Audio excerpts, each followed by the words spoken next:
Well, good evening, ladies and gentlemen. My name is Derek Yale, and I'm playing host tonight. And I'm joined by my co-host, Mr. David Tucker. Mr. David Tucker, welcome to yet another episode of Thank you, Derek.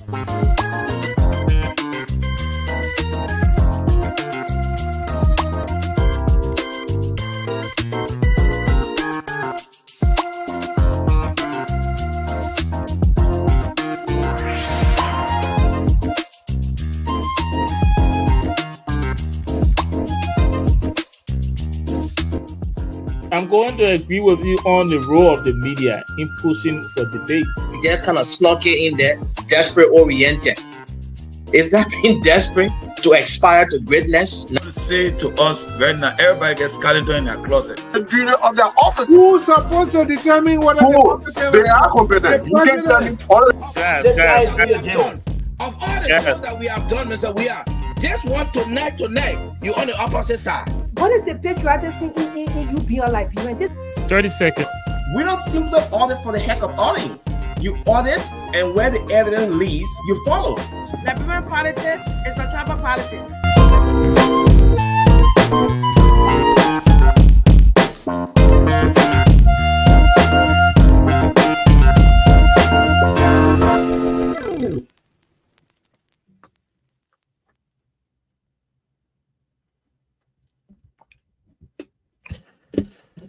Good evening. Welcome all of you to the Liberia Radio and Television Network.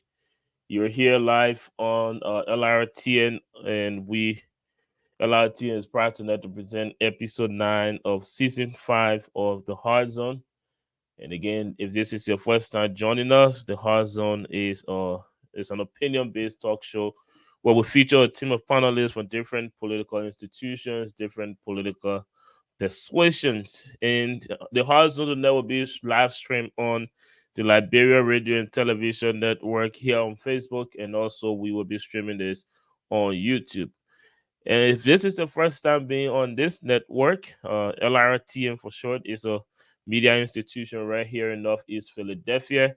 And we also have our office open for business in Liberia as well. So make sure you check us out on our website, lrtn.net, where you can find our developments in Liberia and the diaspora as well. The website to follow or to check out is the lrtn.net. Before I go any further, let me encourage all of you watching us now to please make sure you're sharing this program on your Facebook page, and also encouraging your friends and family to do the same. And more importantly, make sure you're subscribing to this page, and make sure you're following us both on YouTube and Facebook. This is episode 9, season 5 of the Hard Zone. My name is Derek Yale, and I'm playing host tonight. I'm joined by my co-host, Mr. David and Tagwe. Mr. Tagwe, welcome to another episode of the Hard Zone. You're on mute. Okay, good evening, Derek, and good afternoon, good morning, wherever you are. It's good to be on the Hard Zone this evening. Yes, thank you very much. Yes, wherever you're joining us from, it's good to have you here. And let me assure you that we have a very, very beautiful episode set up for you tonight. It's going to be a very interesting and intriguing conversations we have planned here for you on our agenda. And just to give you a highlight on what to expect on this episode, as always, we will bring you our current events from the diaspora in Liberia, and we will then introduce our guests to you, where we'll have our first conversation surrounding what's going on in Liberia that caught the attention of the panelists. And also we will talk about the current incident, the fire incidents in Liberia for our current event discussions. And then after there, we will get into much more serious discussions in Liberia, the issues of the House of Representatives passing a resolution to establish the War Economic Crimes Court, and that is also awaiting the Senate concurrence. And we'll talk about President Waka signing Executive Order number 125 and 126 for the establishment of the Office of Asset Recovery, and also the Executive Order on the President suspending import tariffs on rights. So we will have that discussions, and after all of that, we will bring you our icebreaker round, and then right after we will draw the curtain to this episode. So stay put and make sure you're following us. Make sure you're sharing this program on your individual social media pages because we have a lot in stock for you tonight. With that being said, let's get ready to our first segment on the show, the current event, and I would like to go over to my co-host, Mr. David Ntakwe, to bring us the current event from our current event folders in Liberia. Mr. Ntakwe. Yes, thank you, Derek. And President Joseph Boakai today paid a one-day official state visit to neighboring Ivory Coast. And according to the executive mansion, the visit of President Boakai was intended to hold discussions with his counterpart, his Ivorian counterpart, Al Hassan Ouattara, on a wide range of issues of concern, particularly on the issue of the agreement signed between Liberia and the Ivory Coast in terms of the provision of supply of electricity to Liberia. So President Boakai and Al Hassan Ouattara, they had those discussions today in the Ivorian capital, Abidjan. And not only about electricity today, it's also about security, stability of the West African sub-region. I guess you've heard about the many political crises in most of our African countries. Currently, we speak the extension in Senegal, where the president has extended the time for the holding of elections that were expected. And you also heard about the Republic of Guinea, where a military junta has taken over and has even blocked all its borders, all the borders of the country, so that opposition politicians and others cannot leave that country. In fact, there were reports that the military junta in Guinea was also requesting politicians or opposition politicians and others to tender in not tender in, but surrender their passports to the junta, apparently to disallow them to leave the country. And so I believe President Boakai must have returned to Liberia by now.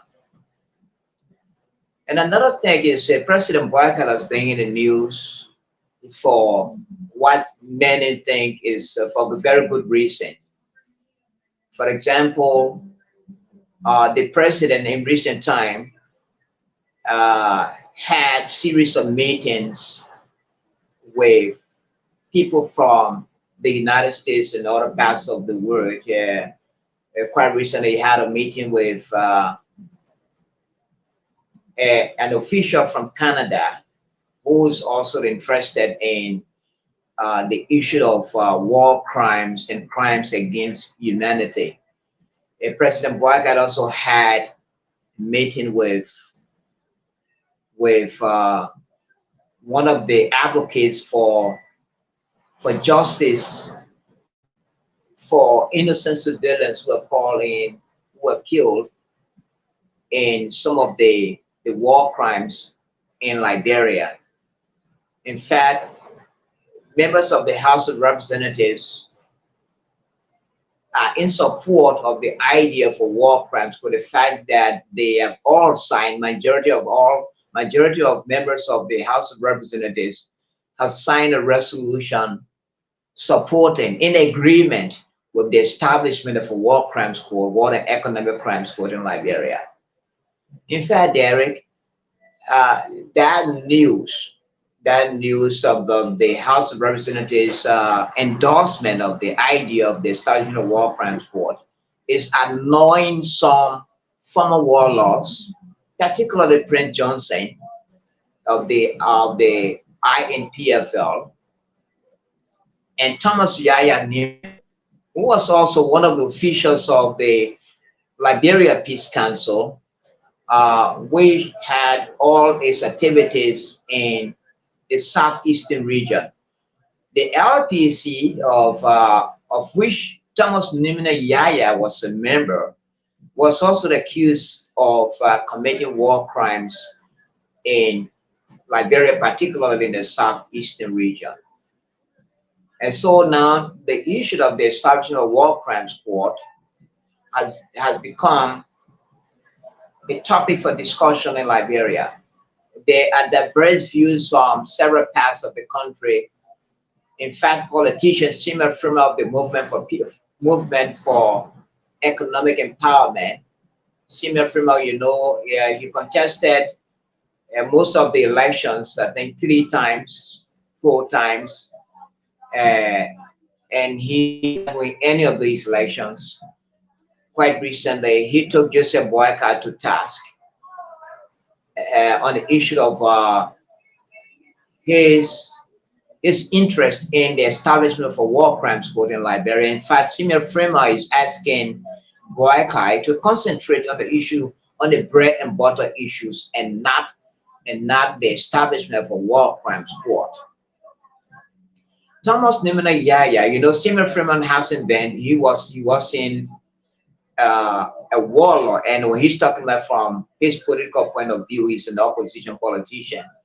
He thinks this is not the appropriate time for the establishment of war crimes, because there are a lot of important issues, according to him, regarding the issue of bread and butter, job opportunities for Liberia or Liberians, the attraction of potential investors in Liberia, create a better atmosphere in terms of opportunities for young Liberians or all Liberians who are capable of working or are also competent and qualified of working, if those investors do come to Liberia.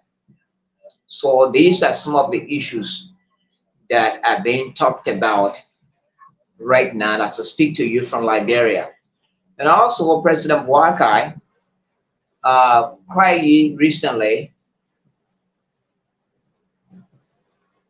recently passed Executive Order 126 and 125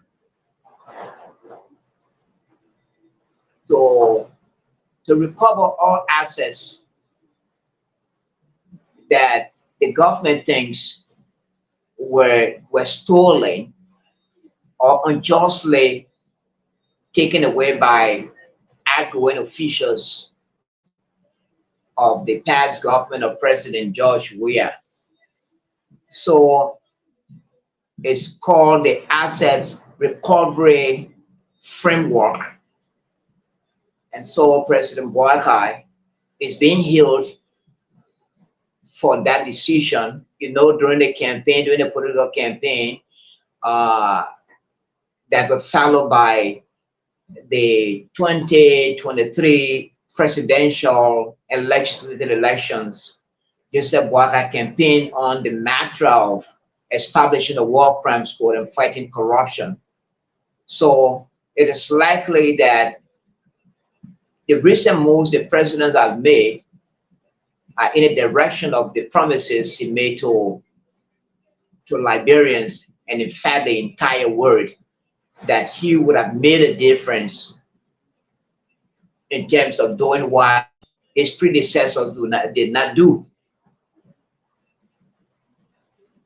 And members of the House of Representatives, Derek, you've heard, also majority of the members of the House of Representatives signed a resolution quite recently.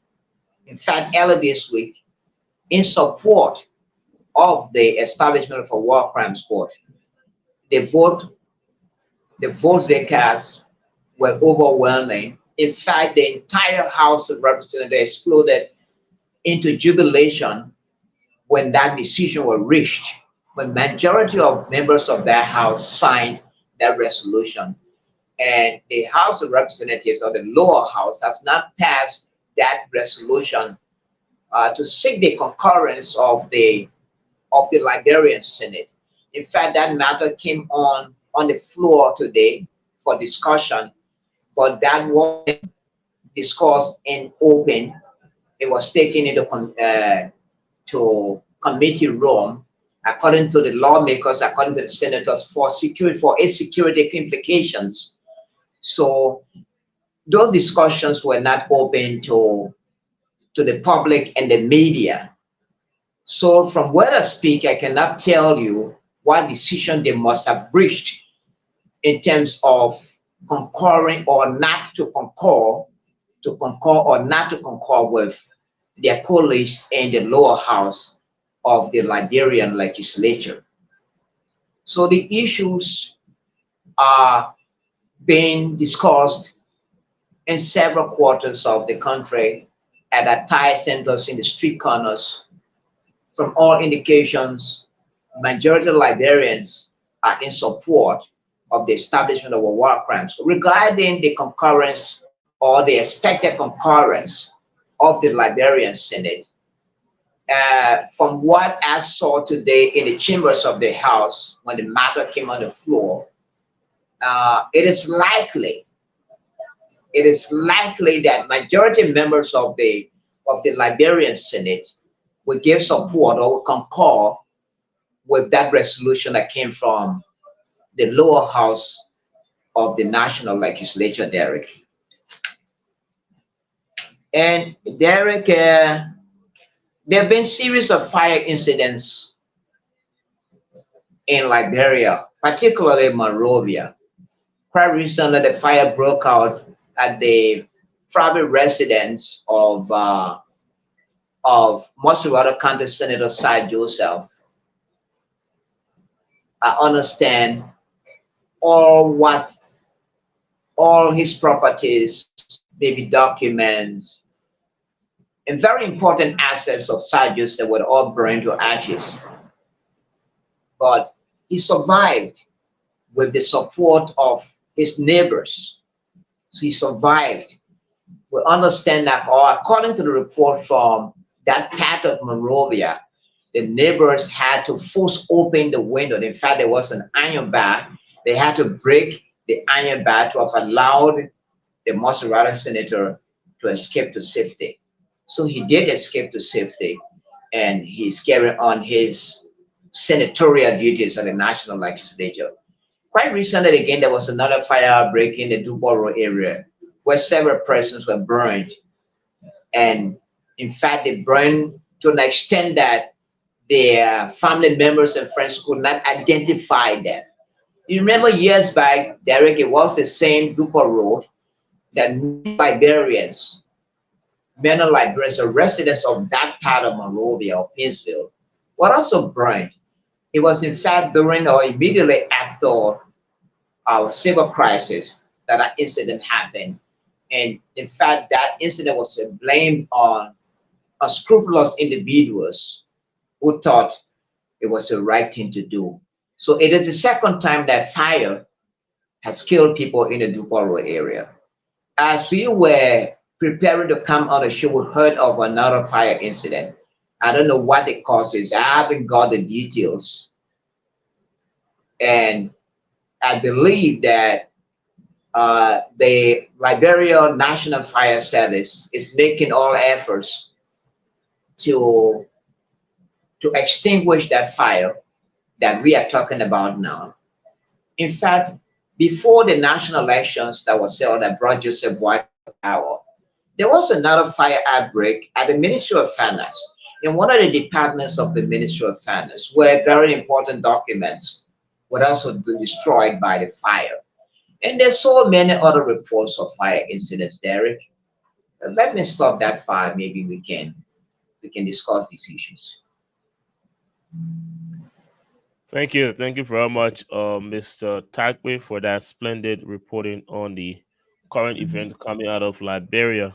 Before I transition over to the current event from the diaspora, let me encourage all of you watching us to please share this program on your individual social media page. Remember, this is episode 9, season 5 of the Hard Zone. And we're streaming on YouTube and Facebook. So stay tuned. We have a very interesting episode here for you. Our panelists are in the back waiting for their time to be called on. But before then, let me bring you the current event from the diaspora. We will start on the much unfortunate development. So this week, hold on 1 second. We'll start on the very unfortunate development right here in the United States. So this week, 27-year-old Liberian man named Sawi Kofa lost his life to a fatal shooting in Oxford Circle in Philadelphia after an argument on a SEPTA bus in Oxford Circle. Again, let me reiterate. This week, a 27-year-old Liberian man identified as Sawi Kofa was fatally shot in Oxford Circle after getting into an argument with someone on a SEPTA bus. And this is just one of several shootings just this week in Philadelphia alone. In response to that, Mayor Sarah Parker, Police Commissioner Kelvin Bethel, and Krasnodar have all vowed to use every resource possible to solve shooting that left 8 Philadelphia high school students wounded. Enough is enough, Parker said. Every law enforcement officer or partner that we have here in the city of Philadelphia is actively engaged in working together to ensure that every resource that is needed is readily available so that the work can be done to solve the crimes. Moving on to another development, but in Africa, over 15,000 Liberian refugees have been left homeless in Ghana after authorities began demolition of the camp where they have lived for more than 30 years. The refugees have been in Ghana since the Liberia Refugee Civil War broke out in 1989, killing more than 250,000 people, with thousands more mutilated and raped. In 2006, the United Nations ruled that it was safe for refugees to return home, but many have remained in Ghana without any network to facilitate their return. The demolition of the camp has begun under the orders of traditional authorities who own the land.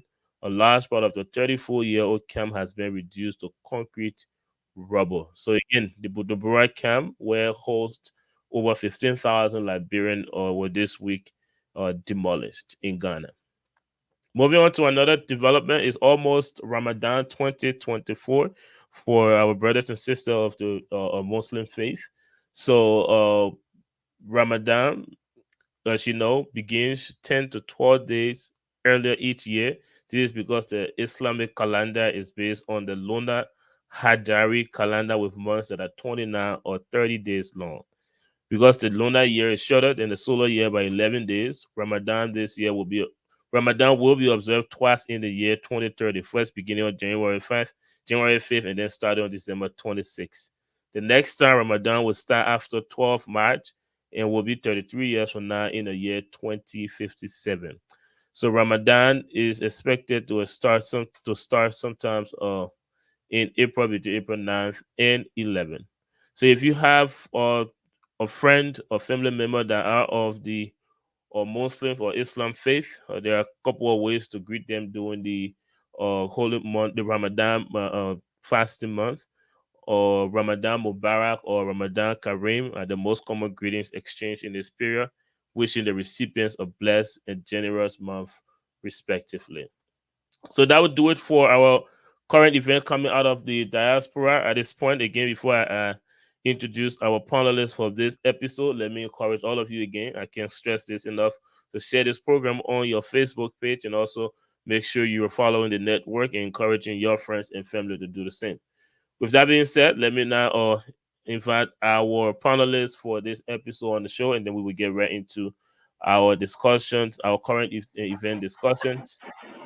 On our screen now, Mr. Martin Bodat and Bishop Hager. Mr. Bodat, welcome to another episode of The Hard Zone. Thank you for having me. It's a pleasure being here tonight to discuss. And Mr. Hager and my fellow panelists, good evening. Thank you. It's always good to have you here. And let me Good evening, Mr. Bodat. Good evening, Mr. Tapi. How are you? Yeah, Mr. Bodat, how are you? And Bishop Hager, how are you too? I'm doing good. Okay. You know, we have to introduce Bishop Hagar in a special way on this network. But before I'll But come over to you, David. Before I introduce Mr. or Bishop Hagar, let me again, on behalf of myself and this network, wish you a happy belated birthday. I know you celebrated your birthday this week, so again, let me say to you, happy belated birthday. But David, let me give you the honor to introduce our most controversial, the most eloquent panelist here. You're Yeah. muted. Eh, yeah, Yes, yeah. Who Can is you hear that? me? we're Yeah, hearing I you can hear now. you. Yeah, Bishop Let me Hagar. hear- You want me to you want me to Yeah, if you introduce can wait Bishop a couple of Hagar? seconds, you can wait a couple of seconds so David can introduce you. Go Okay, ahead, You go want David. me ahead, to David. Go you want me ahead. to introduce Bishop Hagar? I want you to do that. Oh, Bishop Hagar, I understand you've celebrated your birthday. Welcome to the health zone. Although David and I didn't get a share of the pie of the birthday cake, but anyway, happy belated birthday. You drank all the wine, you ate all the cake. But anyway, we welcome you to the show. Thank The birthday celebration contained Liberia with good governance being instituted. I was Is sleep on. that a way to escape the? It's a clever attempt to escape our concern. Anyway, welcome. Welcome to the show. Thank you. Thank you. Mr. Thank Boda, you. are you staying in Liberia? No. That background Unfortunately, noise, that I'm not background in Labrador any longer. I left. Oh, you gone back to base. Yeah, I'm back home. Okay, man. Yes, we're expecting. Yeah, well, guys. On a much serious note, we're expecting more panelists, but for now, we will just get ready into things, guys. If you're watching us, thank you for being here. This is episode 9, season 5 of the Hard Zone. Make sure you are following us. Make sure you're sharing this program to your social media page. But again, let's get ready. Let's get ready into things. We have a lot of things coming out of Liberia this week, just this week alone. But I would like to leave and keep this open. You guys can talk about whatever development that you are interested in this week in Liberia, or specifically, let's talk about what's concerning most Liberian or all of Liberians right now. The fire incident. Just a couple of hours before we come on the show, there were another outbreak of fire somewhere on 19th Street, and Liberia has been very concerned on the reports of fire incidents in Liberia, and they're not clear on what to think of it, what to make of it. They're coming up with a lot of different assumptions. I saw Facebook posts, some thinking this is another form of protest. Some things there is a fire person going around and just putting people houses on fire and stuff like that. But let's have this discussion in what steps the government of Liberia can take on the fire agency in Liberia to prevent this or to kind of minimize the occurrence of it and also provide safety for those that will or that are involved in these fire incidents. I would like to start with you, Bishop Hagar, since you still have your fire on, your intellectual fire on. So let me start. Let me start with you on this discussion, Bishop Hagar. What's your take on all of these issues? One, first of all, I'm very grateful to use this medium to highlight the dismal state of fire prevention issues in Liberia. Let me just tell you, I was in Liberia last year and I slept in the hotel, the best hotels in Ganta. I pay almost $150 per night. And the light keep going off and on. There was short circuit. And this guy who is a very successful man who was in the U.S. Army and did a lot of investment, $1 million investment in Ganta. And I asked him, I said, with such a money that you have put down here, I don't see one fire truck in the entire city of Ganta. What if the next day there was a house not far from the hotel that was gutted by fire, and there was no fire truck in the entire country? Say, if someone background is noisy, can you mute yourself? The entire Ganta city, the entire, I don't know about what people think, but fire prevention, fires litigation services is very, very important in any developed country. Look at Morovia. If there is fire in any part, how do the fire services get to there? They cannot even get there because the big city of almost 2 million people. Well, I know fire service only on Ashmont Street. It should not be so. I want the government to take fire issue to be a public emergency. It is very, very important that every place in Liberia, every big, what we call town, you have a fire station. Those things are not expensive. If politicians can ride $100,000 car, that's in $100,000 can buy 2 fire trucks. They can levy with other friendly nations to provide for them fire services. Like imagine the entire Fiamma where I grew up don't have a fire station. Matale don't have a fire station. Lagbasi don't have a fire station. Oro don't have one. You talk about a city of 2 million people, with people using gasoline, people using electricity. They are exposed to fire every day. We don't have any institution or structure.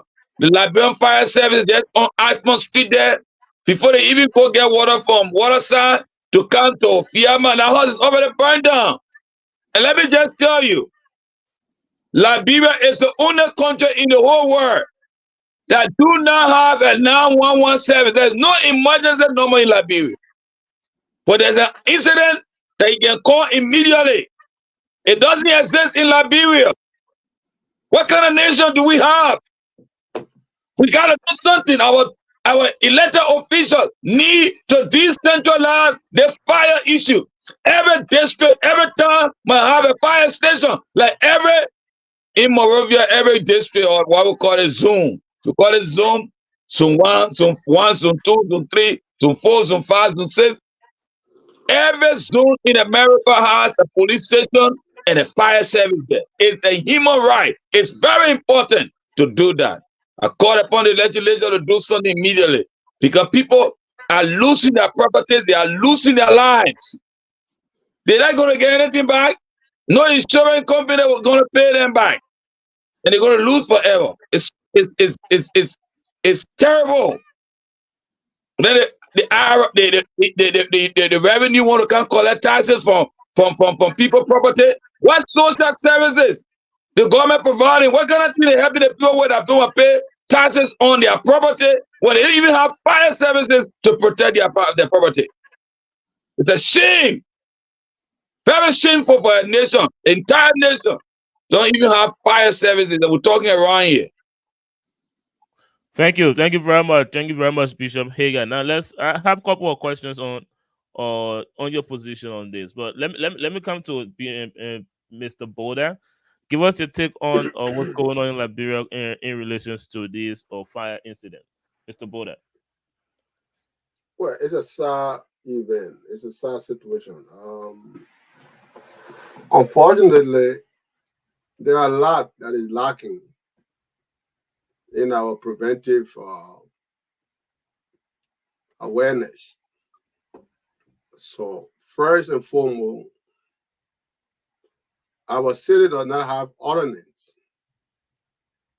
There is nothing that is no fire code. So we need a lot of preventive measures to curtail some of the issues. There are a host of problems. I understand we do not have the logistical support to deal with the fire department, which first is inaccessible to the community. And secondly, even if there was one, there is no way that a fire truck can go into a neighborhood where there is a fire. So there's a host of problem that we have in Liberia, and this thing has to be addressed. We don't have any, all the cities is not laid out. You don't have any streets to get to neighborhood. People build anyhow. And secondly, you got a new, we just migrated our whole electrical system to 220. Think about it. You have houses that have been wired over the year with 110 wire system. And many of these houses have never been upgraded. How do you put 210 wire on a 110? Have you think about it? So there's a disaster waiting to happen around the country. Then if you have ever been in Liberia, the current situation in Liberia, current fluctuates. And that is a problem because once the current comes in, it coming with force, and you have a 110 versus 220, you do the math. Those who are electrical engineer and the rest of it will tell you that that's a hazard. Then again, the way people are building in Liberia, every house is a person compound. There is not fire extinguisher in any homes. Every house is being fenced to the teeth. You have the huge fence built. Then it's locked in with iron gate that cannot even allow you for anybody, even if the fire truck was to come, they cannot even get into some of the compound to rescue people. Because the time it would take to break door, by the time you break the iron gates, you go to the house itself and have to break the gate to go inside. Time is of essence. So first, the way to prevent anything is to first of all have to educate our people, have an ordinance across the country, especially as Morovia, which is condensely populated, and try to educate people because awareness is not being done. Fire service, I don't think there is a fire department in Liberia. You just got something sitting there called fire department because there have not been any study done on the causes of the fire event and come to understand what happened and come up with preventive measures. So it's a sad story, and we have to do better. And our leadership, I hope that people are listening and our government can move swiftly, try to educate Liberians, because it's a hassle that it's a time bomb that is set already. It's just a matter of time to keep exploring every day. And more will happen. The moment you start to hit, you're talking about distribution, as soon as distribution is fully realizing Morovia, what you're talking about will be worse. When you have full distribution of power into Morovia and environment, you will have a zero crisis. So my advice to all of our Liberians and those in government and in power, they need to start going down to the local community, have awareness, and have an ordinance. Make sure that the power department is a requirement that your house has a extinguisher, it's been checked to ensure that you got your wiring. It should be a requirement to make sure before you move to another level, your house is checked by a certified electrician, not some fake dude who's going to come around and just try to collect money. And when you put your signature on that paper that you certified at home, if something happens, you be liable. You know, and I want to stop there so that other people can get that. Thank you, Mr. Boda. You touched on a lot of important points along with Bishop Hager, because I personally feel like that's part of the problem. Usually, when these fire incidents happen, the fire goes off and we just move on and wait for the next fire incidents. There is no investigation done on what caused the fire and how can it be prevented for the next possible victim. And you talk about no ordinance, you talk about no fire code, the way houses are built in Liberia, and also people are solely concerned about their security, that they build house that you terms as prison, because when the fire gets to the main entrance to the house, there's no way for them to get out of the house. They have already put like a really a strong wire and the window that they can't get through in time, and they get stuck in the fire.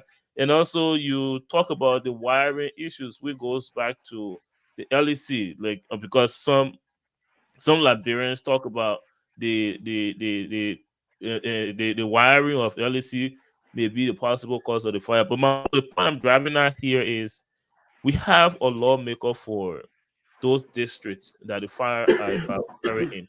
Why aren't they looking into or investigating those fire incidents and putting in the measures, the necessary measures to prevent it from happening? I mean, it's a huge disaster that we can't even talk about where to start from. So I'll come back to you, Bishop Hagar, on this. You talk about the fire service. That's just after the fire have occurred. That's when the Liberia fire service come in.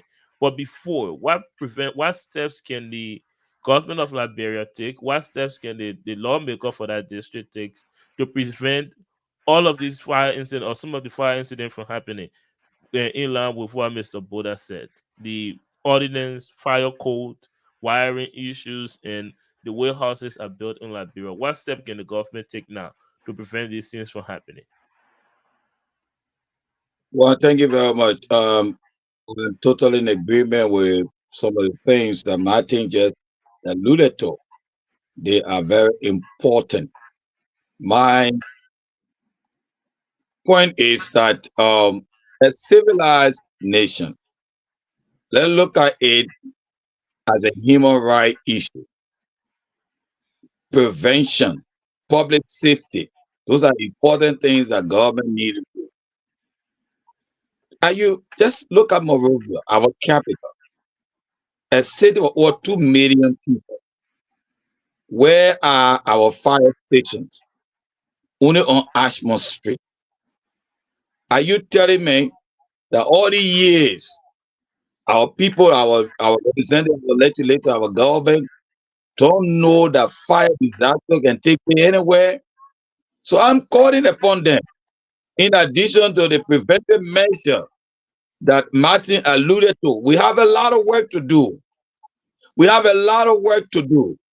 Recently, I'm just want to be very personal. Recently, I have to electrify my property, and I make sure that the person who was doing it was certified. It was not somebody that made sure that they came up with the proper wiring. I told them if it costs me whatever money, I don't want to put anything there tomorrow. After spending thousands of dollars tomorrow, it burn down and I lose everything. So I have to spend extra 100, 200, 300 to get it best. Let me get it and protect my investment or my property. However, let the government of Liberia, I'm appealing to Pastor Joseph Yuma, by president, let them decentralize Monrovia and create fire station, fire services in most of the district zones. And at least put a fire truck there. At least, in fact, we're talking about employment.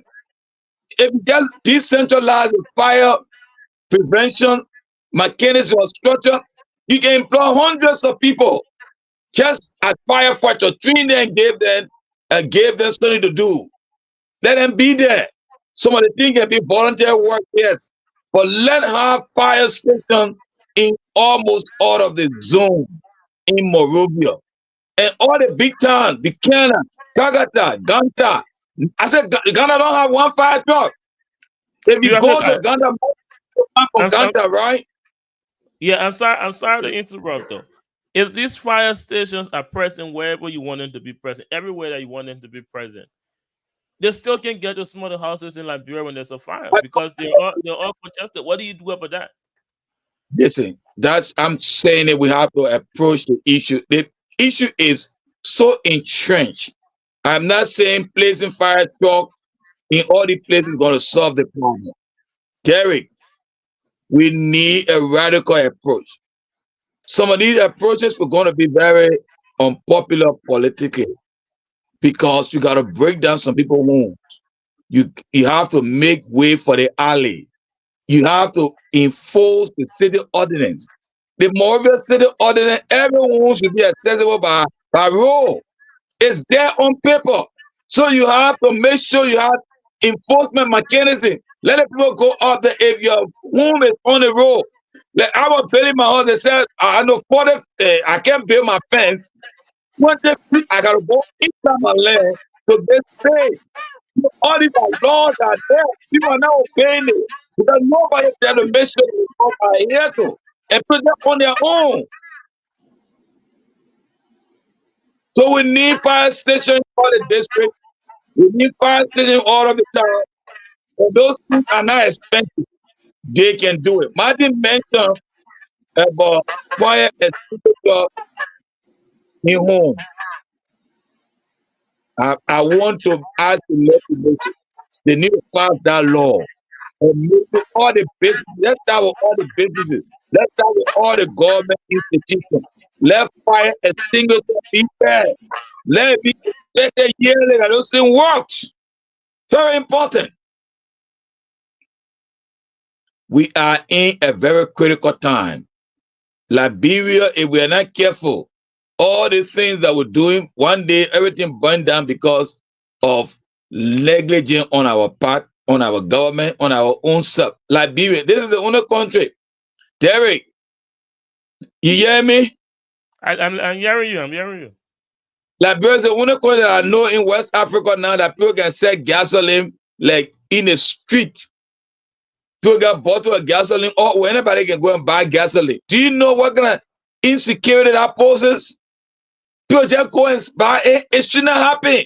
In the Africa next door, you can't even see one gasoline. Somebody can buy gasoline in a bottle. It's not going to happen. Why we can't learn? Why we just take our country, just do any kind of way and expect better result? Liberians themselves need to be responsible in their action. They need to change their mind. We let it ease away. And then the consequences come out and everybody suffer for it. Thank you very much, Bishop Hagar. Again, let me come back to you, Mr. Boda. Now, there has been over 5 fire incidents this year where there were some reported dead, but over 5 fire incidents, and the president of Liberia haven't said anything towards that effect. What do you make of that? Do you think the president should say something to instill some level of hope in the Liberian people that there will be some actions taken, maybe later on during his tenure, or just leave it as it is because he hasn't said anything, Mr. Boda?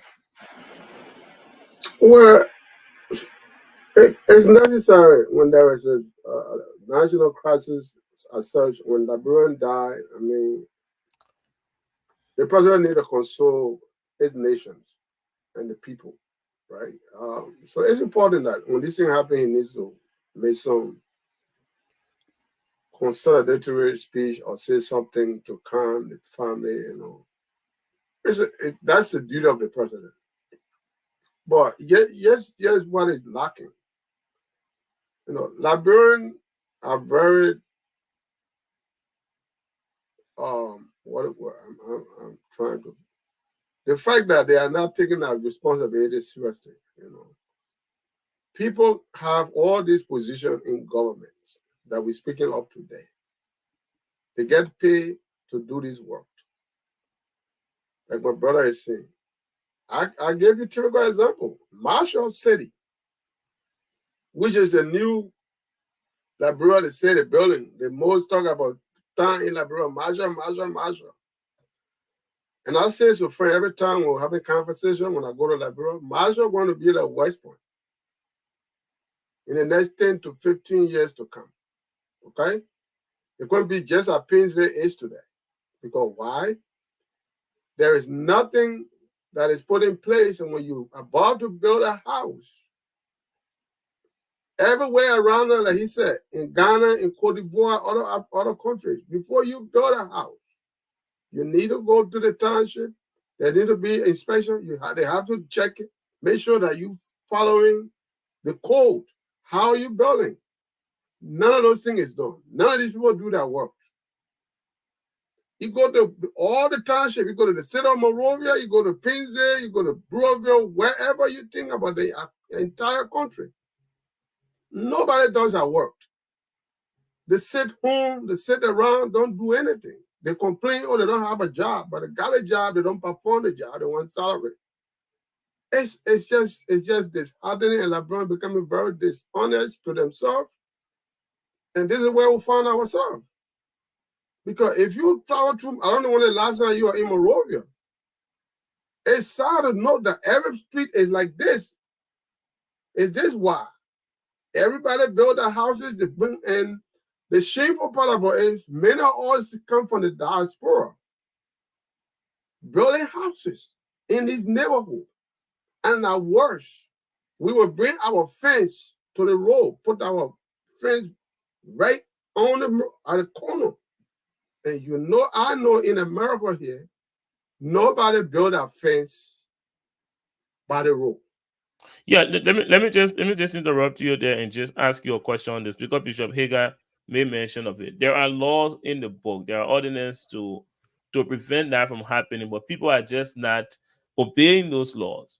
Now, do you think the government should have a very strong will to enforce that law, even if it means breaking people houses that are built on roadways down, just to prevent these situations from happening? Do you think the government should have that strong will to do that, to enforce the law? Government should have the strong will, but yet is the thing, when you neglect your function, your responsibility, this is why these things happen.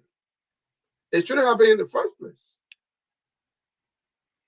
But you're talking about government, the very government officials are the one who are the perpetrator of this act. They are the very people who build a bigger fence and put on the road. It's not the common man in the community. These are the people that violate all of the laws. They built and block the streets. And when they come and talk about demolishing houses, it's a poor man who has his little market kitchen that want to demolish first. But the man who blocking the street will be there, they will never touch it. Because he Mr. Ministers, he Mr. Directors, or he Mr. John, whoever it is, nephew. And if we have to enforce the law, there shouldn't be segregation in the law. It should be enforced across, no boundaries. But I'll tell you, for a typical example, when we were growing up, Honorable Archibald Bernard, what he did, he encroached on the land that was a road going to our house because he was senator. He built a head of a long fence from my house straight to the main road. So these things happen across the country. And he just blocked the street. And who was saying the Honorable Archibald Bernard when he senator at the time from Mosserado County? You know what I'm saying? So our people, the very people that are supposed to enforce or making laws or who are empowered to regulate our country law and all this stuff are worse. So it's a sad day for our country. And Liberia is sometimes it just gets to my guts. Because when I see things in Liberia, it's not a country. Thank you very much. David, if you have any question, actually let Bishop Hagar go ahead. Bishop Hagar, and then David, you can ask a question next. So there are laws on the book. Before you build in Monrovia, Liberia, you have to have some permit. You go to the Ministry of Public Works, they have engineers, they have to look at your diagram and what have you. Let me tell you what happened there at the Ministry of Public Works. Those guys would deliberately, even if you get an engineer, certified engineer, they would deliberately refuse to give you the permit. They will not authorize you because you did not use them. They have to be the one to do the what we call structural analysis calculation. You pay the extra money. So when you go down to the Ministry of Public Works, you will see a whole lot of people coming every day, just all their document there. So somebody's on the side, get on a board, just go and talking to people on the backstage. You get them 200, you get them $100 US. They go, whether they look at that paper, they approve it, they give it to you. And that person say that in government office and making thousands of dollars and not doing anything, will just block all your paper because you gave them money. I believe those kind of important services need to be placed in some private institution that they have the government to regulate the government go through the work that they have done. It's not a government to be doing the kind of work. It's not a Minister of Public Works to be doing the kind of work. The private entity must have specialized people to talk about the soil. When you're an engineer, your father is an engineer. So just to talk about the soil, what kind of building, what kind of construction you can put there. Those are professional things. Somebody that come from there, just decent on the ground. Oh yeah, you can build upstairs building here. You go look some of the billionaires singing because there's no engineer professional to analyze the soil. And the public wise want to do everything. I believe that the government need to transfer those kind of services to professional people to make sure that they are done properly. The issue of the alley, public wise doing it. The people making money out of it, they can't do it. Somebody get the money, they still remain there. The horses still remain there. Those horses that were marked 10, 15 years ago, they have not been broken down because somebody is getting money on the corner. Anytime they go there, oh yeah, okay, call John. John, take 25, take $50. The horse remain there. That's what we have. Liberia don't have a problem. We just have enforcement problem. Our people, our government, so weak. They can't enforce any law. There's no civilized nation that enforcement will not take place. Listen, it's not about your brother. It's not about the man that dig in my church. If the law is the law, everybody must face it, and that's it. Another nation will go forward. We have problem with enforcement in Liberia. The worst country in the world in terms of enforcement. Thank you. Let's hear from you, David. Go ahead.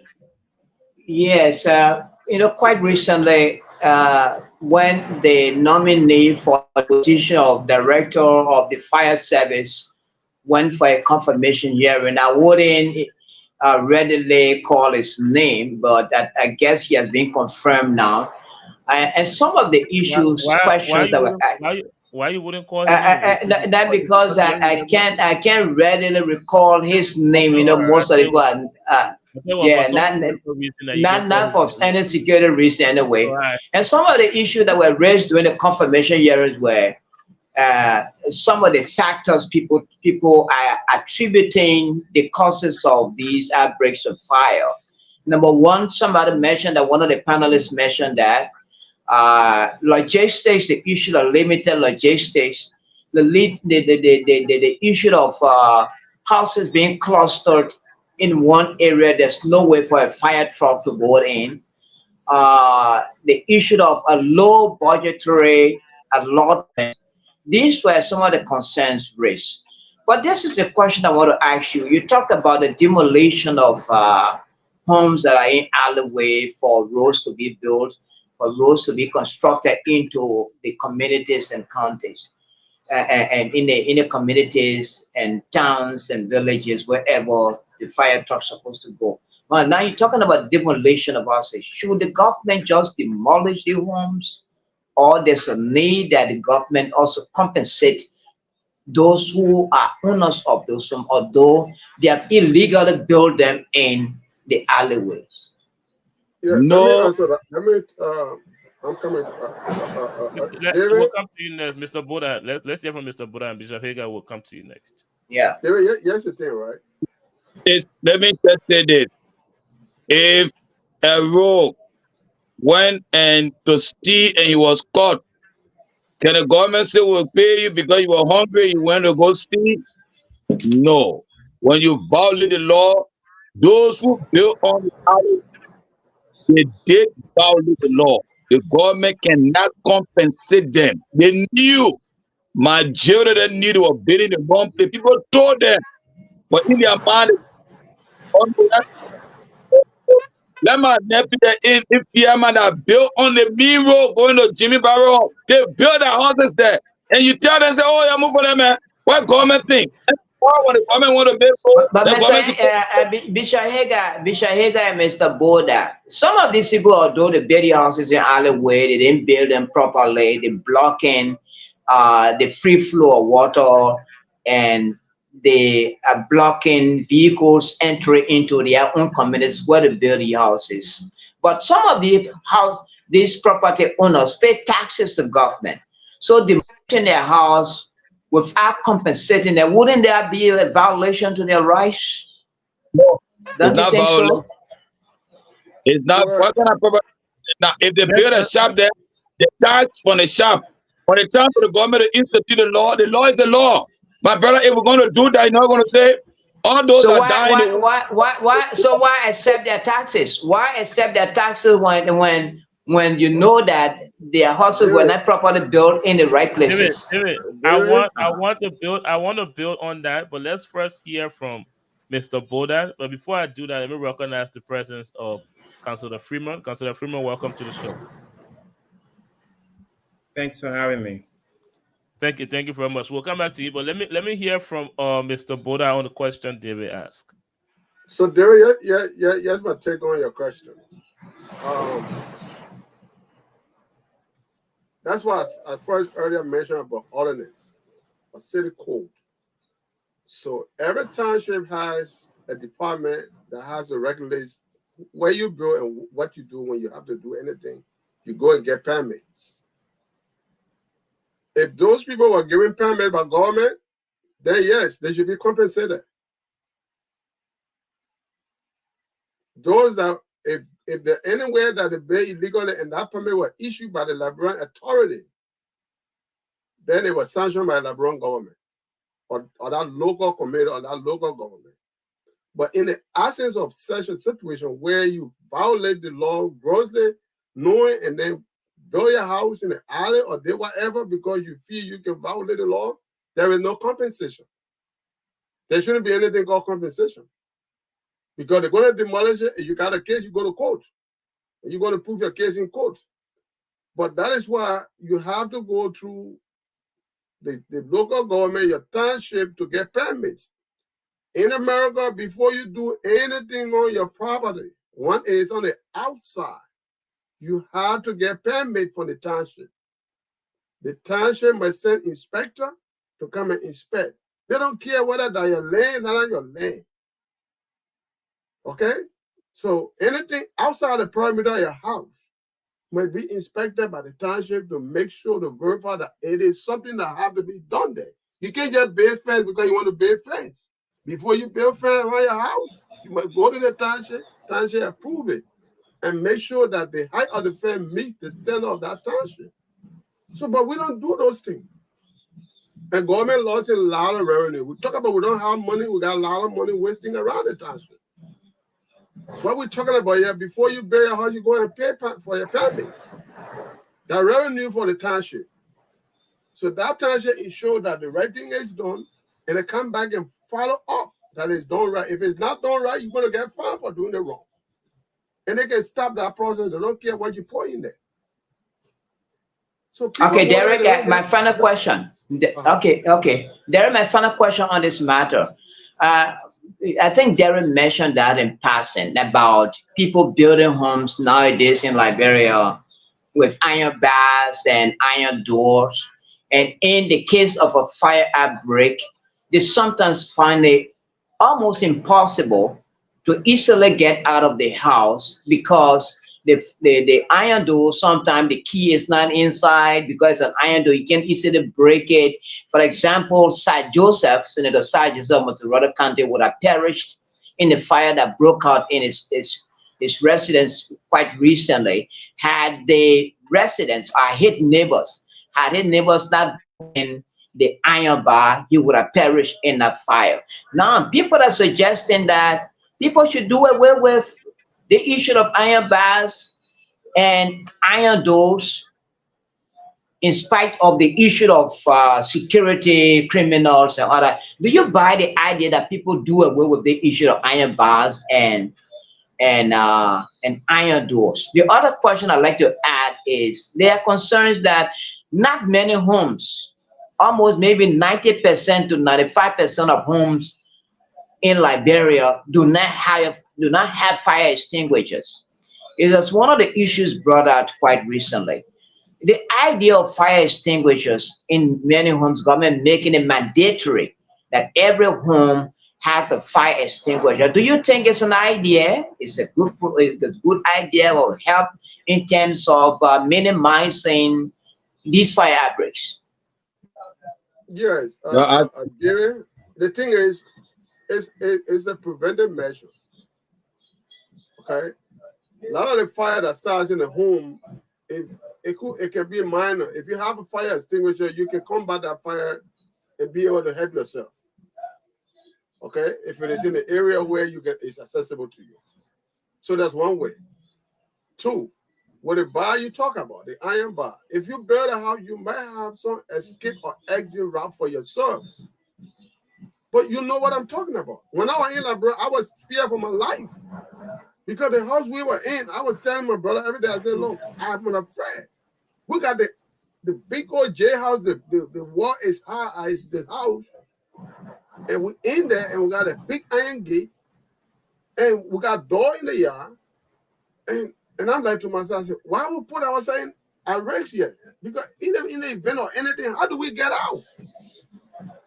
You gotta consider around your surrounding. What is it? I understand that security, the threat, people coming to harass or take things, but you also gotta consider other factors. We should talk about fire now. Or we were talking about armed robbers, right?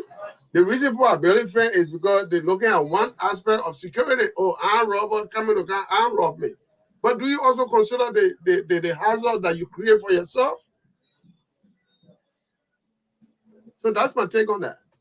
Yes. Before I come over to you, Councilor Freeman, we're talking about the Yeah. issue, the outbreaks of fire. I'll come to you, Bishop Hager. I have a question for you. So I'll come to you. We're talking about the outbreak of fire in Liberia, the cause, and some of the steps the government of Liberia can take to minimize or eliminate the fire incidents in Liberia. Well, let me pick you back on something David and Mr. Boda and Bishop Hager have been saying. David, I think your question falls on safety, fire safety. Now, here's the thing. In Liberia, I think Bishop Hagar earlier mentioned the ministry that is responsible for all of those things, or the Ministry of Public Works. Now, in a developed world, before a land is developed, all of those issues are addressed. Now, you have in Liberia, when you get a piece of land, anyone can just do design for you without even considering fire safety. Here in the States, your house has to be somewhere in the middle of the land, has to be a certain distance from the roadway before you're even permitted to build that house. And when it comes to fire safety, the architect on that house is required to consider fire safety, and fire extinguisher is one of the things that must be in the house. It's not even an option. It's not even an option. And also, there has to be a fire exit. Every house in a developed world also has like a fire lane for fire trucks to have access to that house. And also, there has to be an exit apart from the entrance of the house. There has to be a fire exit. So those things falls under the Ministry of Public Works in Liberia as we speak. Are they paying attention to that? Before they give anyone permit to build a house in Liberia, are they making sure that the design for that house take into consideration all of those things? We cannot do that if we don't have a government that make it mandatory for the Ministry of Public Works to first appoint or hire professionals who will make sure that these things are taken care of, not just allow any home or house builders to take shortcuts. Because guess what? That's how we have all of these fires incidents. If the Ministry of Public Works pay attention to these things, we might eliminate or maybe reduce the fire incident, but at least it will not be falling on the or Ministry of Public Works. And when the fire incident happens, that's when we look at the fire service in Liberia, because that's like reacting to the fire incident now. But the Ministry of Public Works, they are not doing the jobs, and so I think the government of Liberia needs to look into that. Bishop Hagan, with that being said, I know you had a rebuttal towards, or you had a point to make, but again, on the Ministry of Public Work, you mentioned the corners that they be cutting sometimes. Now, the government of Liberia, what measures should they put in place? I know this is the first step for the Boakai administration, but specifically to this incident, what measures should they take? And do you think President Boakai will have the will to do that? Because we haven't even heard him speaking on the fire incidents that have been happening just in this year. Bishop Hagan. Well, thank you very much. The president, I can't speak on every little thing, or you can't speak on every little thing that happened in Liberia. I know he's very much concerned. Now, as it relates to the fire issue, I believe there need to be a comprehensive review.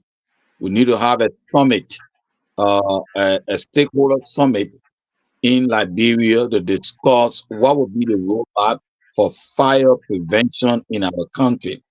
And let's take some legislation, let's take some law, let it ask law, let's create other agency that will boost up the deficiency, where there are deficiency.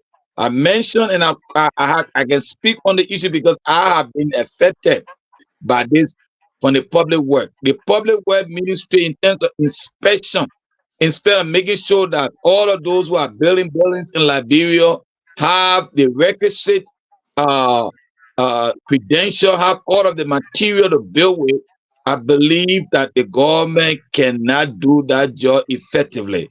The government needs to outsource that job to professional people and make sure the public work have the regulatory component to regulate that those that doing a job, they are meeting up with what the government is expecting from them. Very important. And mention about these iron bar and EHA fences. I'm listening. People are before then we grew up in Liberia. We never live in houses with iron bar. If you said somebody was housing fence, maybe just one or two. Why? Because there was safety. Today in Liberia, let me tell you, if you ever had an emergency, if an armed robber came to your house, if you ever, there is no even 911 system in Liberia. There's no emergency number in Liberia. The whole country don't have one 911 system. So if you manage to call some kind of police station, they are not coming to you. In fact, recently the police station in Sumpa, we went there for some emergency. The people told us to pay $40. Somebody is in crisis, somebody is going through problems, say more bad again. The people asked us to pay money to even come. We gave them $20 back for almost 30 minutes. After we pay for gas in Zumpa, they just came there, the thing was already, the situation already resolved itself. The police in Liberia, I don't know what's the problem, but I don't think they see themselves as public safety officials to provide safety for the population. I don't think they see themselves that way. If you have emergency, don't call the police. I will even ask the government of Liberia to give us the mandate. When I'm coming to Liberia, I want to be my own gun. Anybody come to my house to attack me, I will kill them. I tell you. Thank you very much. Derek, I know we spend much time on the issue, but I'd like to ask the councillor a question. Yes, I'm going to the councillor. Let's get his position first. Okay. On this whole fire incident thing, and then you can ask a question. Councillor Freeman. You mean on the issue of the fire? Yeah, the fire incident. Well, it has been an ongoing problem in Liberia for a number of reasons, right? I think what needs to happen, there has to be a holistic approach to resolving the issue of fire outbreaks in Liberia. Various stakeholders need to come together to brainstorm the way forward. And what I mean by that is it's not just public works, it's the police department, the legislative branch. They need to put together sort of group, a working group, to actually do a deep dive into what is actually causing all of these unnecessary fire outbreaks in the country, and then try and find a solution. Now, in the Western world, when something of this nature happens, public officials come together, stakeholders come together, and they actually look into it deeply and see what's causing it, what solution can we come about, what policy can we put in place. In the case of Liberia, when it happened, we say, oh, fire, and the next day everybody go by their business. That needs to stop. There has to be a holistic approach to resolving the issue of fire. There's a public safety issue. That's why people have all these double window bars at their home, and that creates serious fire hazard. So I think what needs to happen is that the president perhaps needs to convene policyholders within the country, both within the public and private sector, so that they can look at it holistically and try to bring some solution to it. Thank you. What do you make of the appointment right now? Looking at the Minister of Public Works, having no background in engineering or anything related to that ministry, and also fire service. What do you, and as far as the concerned, as steps the president of Liberia can take to solve some of the problems? The people he appointing, specifically to this ministry, do not have the background for the kid to do the work for that ministry. What do you make of it? Look, it's within the person's purview to appoint who he wants to appoint. Article 56 of the Constitution is clear on that issue. I'm not going to second guess him, right? I will hope, notwithstanding, that within the Ministry of Public Works, even if the minister himself doesn't have the requisite background, that he has surrounded him individuals, engineers, and other technocrats who have that level of experience, because the minister might very well be an administrator, provided if he has the right people around him, I think they'll still be able to function in a way that can actually yield some results. Thank you, David. You had a question for the councillor. Yeah, Councillor. So we're talking about, there were suggestions, most of the houses that are built in Liberia in some communities, not all the communities, are just scattered around the place to an extent that there's no driveway into the communities. Even driveway to park in from your house that yourself you have built. Some of the houses are built in the alleyway, blocking the movement or even stopping fire trucks from having access to these residents or to these communities. There are suggestions that homes that fall in such a category be demolished. Okay, now, they build the homes, yes, I agree, most of the homes are built illegally or built in alleyways. Demolishing them, there are some, if not all, there are some that pay taxes to government for those houses, although they build them in alleyway. From the legal perspective, in breaking these homes down, does the law require that they are compensated, although they violated the law by building houses in the alleyway, by building them sometimes without permit, but at the same time they still pay taxes to government. So if there's a need for demolition, is the government obliged to compensate them, people with these kind of homes? I think the issue of taxes on the one hand and the fact that people are building illegally, they are mutually exclusive, right? They're two separate things completely. There's a point I would like to make by saying there's, under Liberian law, you don't have the right to adverse possession of public land. So ordinarily, a private person can settle on a land notoriously, openly, without permission. And within a certain time frame, if no one confronts that person, the law recognizes adverse possession. In other words, you've adversely possessed the land. Now you own the land, even though you don't have any document for the land, but because you've been on the land for a certain number of years, you have adversely possessed that land. Now, with regards to public land, you talk about building homes on alleyway that presumably are easement, right? They're easement, they're public easement. There's no right to adverse possession. In other words, that person that built that home there, even if the person had been on that land for over maybe 20 years, that person cannot say, I have adversely possessed the land because the government knew I paid taxes here, I've been here for several years now. The government does not have the, can you still hear me? The government doesn't have the right Yes. to take me in. So let's just clear that there's no right to adversely possess a public land. On the issue of compensation, now, if you don't have title to the land, then why should the government compensate you for something that you do not own in the first place? So I don't think the issue of compensation is something the government should consider. If someone is illegally possessing a property, when the rightful owner comes, that person should give up the property. Now, for the public good, I think it is in the state's interest to ensure that people who build illegally on easements, right of passage, that they actually demolish those homes. Because look, you got to think about the bigger problem. The bigger problem is some of the things we're talking about already in terms of the fire outbreaks. You got fire trucks coming in, they cannot access the way. Everything is head scatter. I think for the public good, it would be best if people who have illegally built on land that they be given notices to actually do something about it, or else they'll face the consequences of the law. Thank you. Thank you very much, Councillor Freeman. Before we draw the curtain to this conversation or this topic, now I have to go back to Bishop Hager to clarify something you said earlier. and I will highlight this comment from one of our viewers. No, not this one. No. Wow.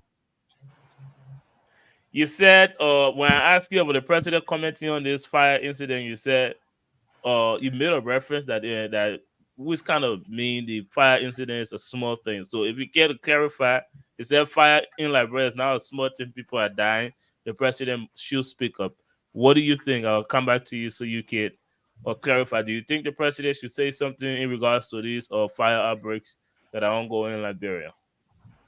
Yeah, I hope Esther will not be telling her tonight, because she said tonight, me coming, she's going to be taking Tylenol. I hope she will not take Tylenol tonight. The point I'm trying to bring here is, I believe we have created our presidency to resolve all the problems. I think that there are issues that can be addressed by relevant authority, fire service, or public work minister, the city mayor of Monrovia, the city mayor, those senators representatives can address those things. Now, if we want the president, everything that happened, when I use the word little, I'm trying to use it from the Liberian setting. Everything that happened in Liberia, people expect the president to talk on it. I believe that thing that we're just empowering the president, that he's like a little boy, you got to do everything, I think is wrong. The president has people who's supposed to do the job. Let them do the job. Tomorrow, Sunday will happen again.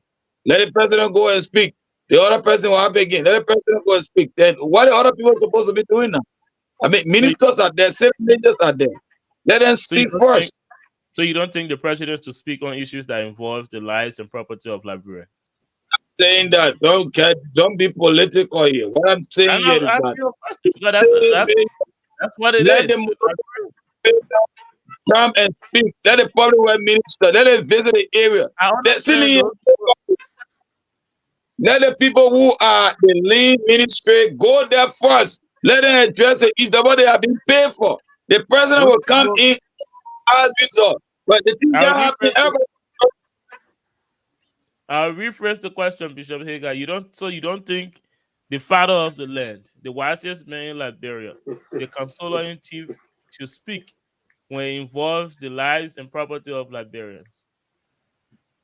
Well, I want to tell you that the consoler in chief has sons and daughters. They are giving it authority. Let them go there and let them address the issue. When they're able to address the issue, it's a yes and no question I ask you though. So you don't think the president should speak?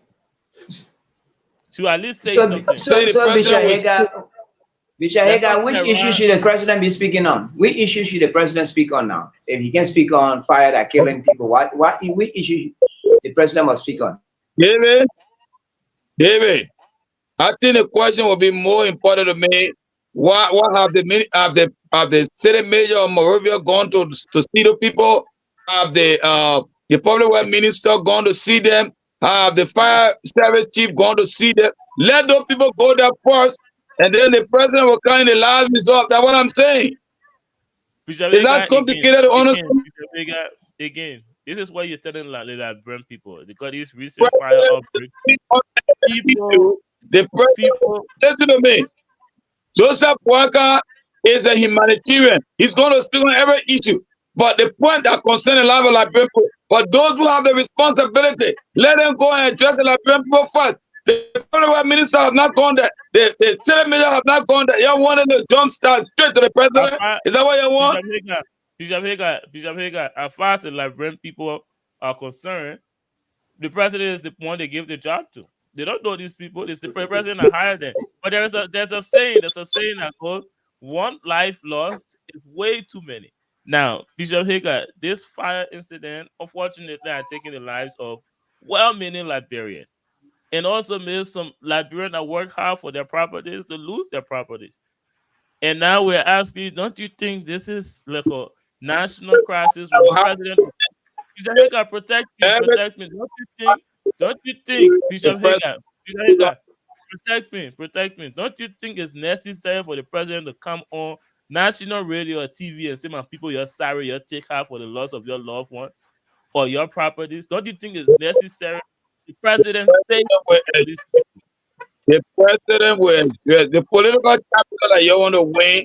You will not win. The But Liberian people he gave keep saying Joseph it Boakai. has nothing to do with politics. Listen, the Liberian people trusted Joseph Boakai to give him that job. He's doing a very great job. He You know gave what? Before people I with close, let me and give Joseph Bishop Hagar. Boakai Bishop Hagar. go. Trust me, Let he's me going to see address the nation. Bishop Hagar. Let me give Mr. Boda and Councilor Freeman just 30 seconds to see if they will agree or disagree with me. Let me start with Mr. Boda. Do you think President Boakai should say something on this fire, the fire outbreak on like 30 seconds? Look, I said it earlier. It's important the president speak on issues, but it's not like Hagar is saying. Let's give some thought to what he's saying. People need to perform their duty. This is not public minister situation. This is purely local government administrators that need to handle their side. What happened? The incident happened in Painesville. They got mayor in Painesville. They got different people. They got all the people that regularly authority there to look at this issue. But the president had to speak because it's not just one occurrence. It's happened. It's a multiple occurrence of fire in the city. So it becomes a national disaster. So it's important that he speak to his people and console them. Thank you. Thank you. Let's hear from Councilor Freeman. I see where you're coming from, Bishop Hagar, but I must take a different direction. Now, you mentioned, you says the president shouldn't talk about every little thing. And I'm reminded of a few days when I saw the president dedicating a booth, a police booth. It's pretty much minor, right? When you will agree that's a minor thing to dedicate a police booth, but yet the president made time to go and dedicate a police booth. We saw during the previous administration where George Weah was up and down dedicating parks and all sorts of things. Those are things you would think that the president would dedicate to his deputies, right? His minister of sport, in this case, his police director, and not be on the street dedicating police booth. But when it comes to the issue of fire outbreaks that have consistently been killing innocent Liberians, I think I will expect the president to approach it from a policy standpoint, not necessarily, well, he can console the people. We expect him to do that. But I will hope he take a policy approach and convene experts within the country and hopefully outside the country to actually take a deep dive into the root causes of the problem so we can find a much more lasting solution. That is how I will hope he can approach it. Not necessarily, but he can speak to them, he can counsel them, but I hope that he start looking at to see, what can we do? What policies can we put in place to tackle this problem? I will hope he can do that, hopefully sooner than later. Okay, the president, on Councilor Freeman, I can guarantee the president is working with people. He's going to do exactly what you're saying. I trust him very well. What about the speaking part? You want to speak? We're going to do. Guys, thank you. Let's put an end to this.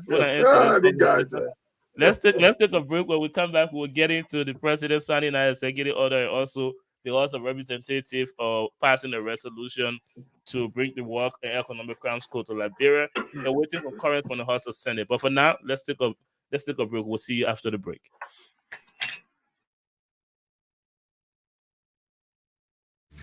Maintaining your vehicle can be a major investment. That's why here at Brothers Auto Care, we pride ourselves on providing professional and reliable auto care at affordable rates. Whether you need an inspection, new brakes, or diagnostic reports, our skillful and experienced mechanics are here for you every step of the way. Call Brothers Auto Care now to schedule your next auto maintenance and repair service. At Brothers Auto Care, we help you drive home with peace of mind.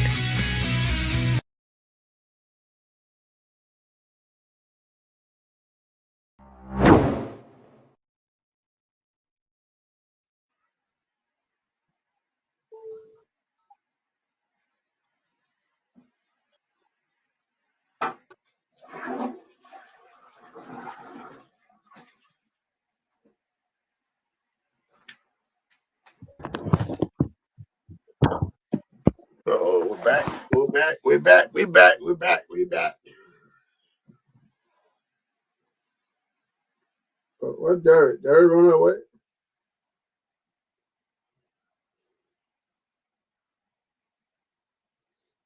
Oh boy.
So welcome back, gentlemen. And before we took the break, Derek introduced two topics. One regarding the president's uh, decision, putting up a decision that will see to it that all government stolen assets are recovered. That is to say that a committee would be set up to go after those who have diverted government assets into their personal use. And another thing, yeah, again, is that quite recently the House members of the House of Representatives voted overwhelmingly, or the House members exploded into jubilation after many of them signed a resolution calling for the establishment of a war crimes court. What are your what is your position on these latest developments in Liberia? First of all, let's talk about the issue about the establishment of a war crimes court. Already there are reactions for many quarters. There are others who think it's not the appropriate time. For example, Thomas Lemene Yaya, at one time leader, one of the officials of the then Liberia Peace Council, and Prince Johnson, Senator Prince Johnson of Nimba County, they had different views. In fact, opposition politician Samuel Freeman also has a problem with that decision. In fact, Samuel Freeman is saying that it is not the appropriate time. Joseph Boakai should focus on the bread and butter issues, and this is not the time for the establishment of war crimes court. For Prince Johnson, he's absolutely pissed off with Joseph Boakai on the issue of the establishment of war crimes court. Thomas Lemene Yaya said Joseph Boakai should remain in power for 4 years of his 6-year term before the issue of war crimes court can come about. What is your take individually? Let's start with Councillor Freeman. My take on the establishment of a war crimes court? War crimes court and the reactions from other Liberians, Prince Johnson, Thomas Lemene Yaya, and Samuel Freeman, saying that it's not the right thing to do for now. Joseph Boakai should concentrate on the bread and butter issues. I first and foremost would like to commend the president for his bold step. I think the issue of war crimes court is long overdue. Thousands of Liberians perish because some greedy, selfish, evil people decided that it was okay to just kill them under the pretext that they were defending their people. Now, so the issue of war crimes court is something that I'm really passionate about. I understand that a resolution came out of the House. I'm not sure whether that amounts to an actual legislative act, but it's the first step in the right direction. Now, we can have a full discussion about that issue, from my perspective. But my concern is This is not the first time the issue of war crimes court has actually surfaced in Liberia. It's happened before. Went through the same legislative process and it failed. If truly there is a political will on the part of the president to establish war crimes court, I would encourage him to take a different step, a different path. Because the fact of the matter is we already know there are individuals within the Senate. Prince Johnson is one. This Nimna man you mentioned is another one. There are a few others there that perhaps we don't know. They are going to do what they can within their power to ensure that that court does not come to fruition. Okay, the Senate is a separate body within the legislative branch. That resolution that has left the House to the Senate, it has to be identical for it to become a bill, for it to become a law. The bill has to march. Okay, they have to concur. So I imagine a situation where the likes of Prince Johnson is saying, well, war crimes court is not going to happen. Mrs. Nimna is saying it's not a time, it's not going to happen. It's very likely that we will see a repeat of what we've seen in the past, where something went to the floor, the Senate, and it died a natural death in the Senate. I wouldn't be surprised to see the idea of a war crimes court bill dies in the Senate. The likes of Prince Johnson can filibuster for days or weeks or months. Can continue to filibuster until that bill dies a natural death. Now, having said that, I think what President Walker needs to do is we have to keep in mind, I'm not sure what most people know, that the war crimes code statute is something we call the Rome Statute. That Rome Statute went into effect July 1st of 2002. Liberia signed and ratified the Rome Statute in 2004, 2 years later. So the issue of war crimes could have been to the Liberian legislative branch before.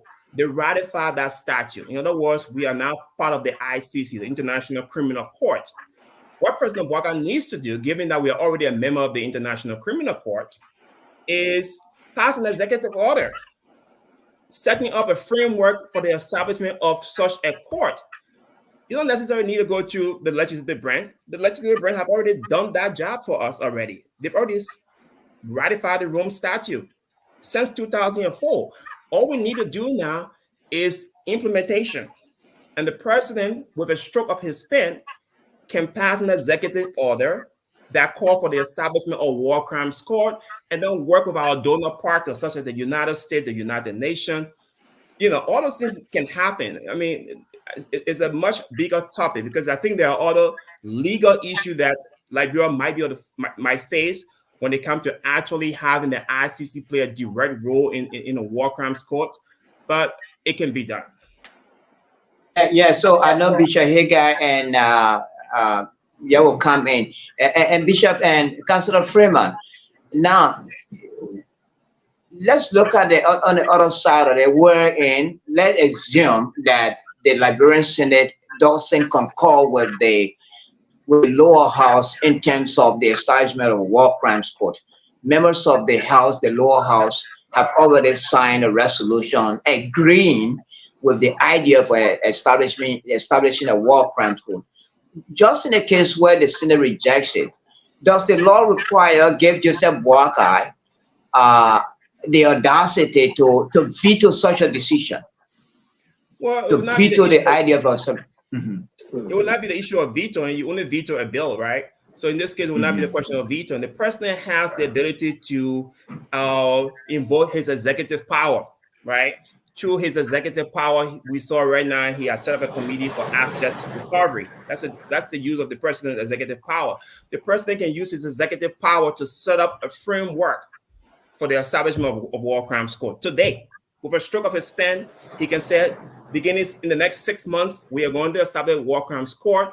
To begin the process of working with his Minister of Foreign Affairs, his Minister of Justice, so that we can start approaching our international partners. So, for example, I would suggest on the one hand, he uses executive power to do it instead of going through the House and the Senate, because that bill for war crimes court was established since 2004 when we decided to ratify the Rome Statute. The Rome Statute, as you may know, is an international body, the International Criminal Court that was formed within the United Nations to actually prosecute crimes that the international community considers so heinous that it shocks our conscience.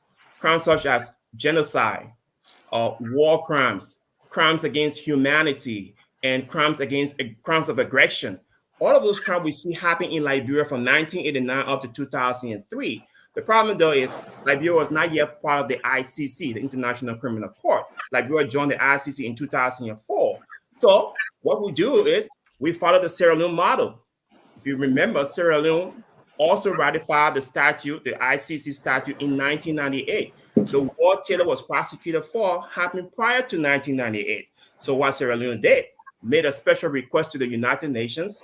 The United Nations, through its Security Council, then referred the case to the ICC for an establishment of what we call a hybrid tribunal in Sierra Leone, which was ultimately held in The Hague, even though it was not the ICC court, but it was held at The Hague. That same model can be implemented in Liberia, but the president needs to have the political will and actually sign an executive order, because we do know that more likely and will not Mr. survive. Hager. Yeah. Well, thank you very much. You see, this war crime code, war and economic code, has a lot of variables. And my approach or my understanding there, and I've been saying why I really feel that justice need to be served on those who committed heinous crime in Liberia. But I'm also thinking, in the dispensation of justice, how does that impact our reconciliation and peaceful coexistence? So my approach, instead of giving or asking, putting the burden on President Joseph Yuma Boaga, or instead of the political maneuvering taking place in the House of Representatives, going to the Senate, all of that, I believe we need to address that issue once and for all through a referendum. Let the Liberian people decide in vote. And our electoral process is very transparent. Let us decide what we want, a war crime code or the model that was adopted through the TRC process. And the TRC process said, if you commit a crime, you came up and tell everybody, say, I'm sorry, what I did is wrong. In that TRC, it says that you should be forgiven and you must not participate in politics for 30 years in Liberia.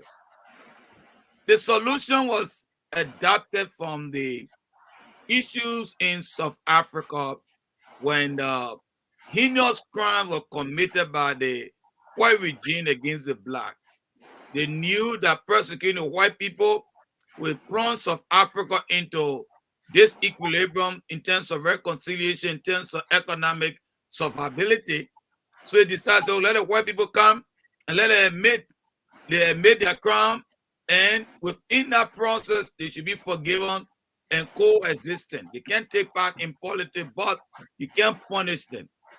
The TRC did a powerful work. Those, I think, the only thing we needed to do, and the legislature did not do, was those that the TRC highlighted to be banned from politics, Ellen Johnson Sirleaf, Prince Johnson, all the warlords should not be in politics for 30 years. I believe the legislature should have taken on that and make a law to ban them from politics for 30 years. If they had done that, I don't think we'll be here today talking about war crime code. This war crime code, I'll be very honest with you, it was going to be very difficult. Because I said this, and I know people mention about Prince Johnson, people mention about Yahya Nimlin.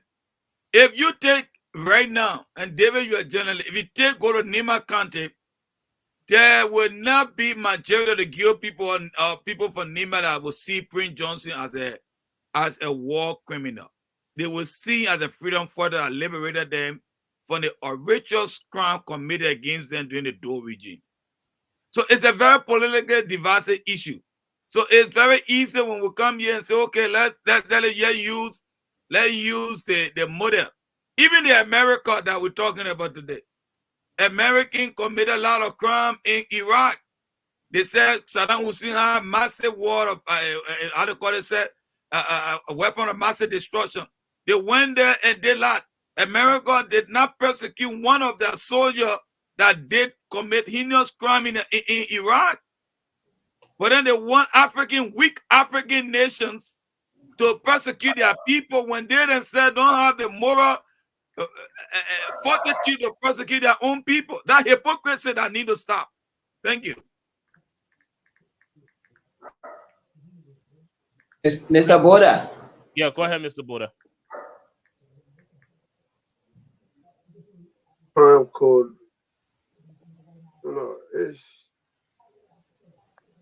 it sounds good.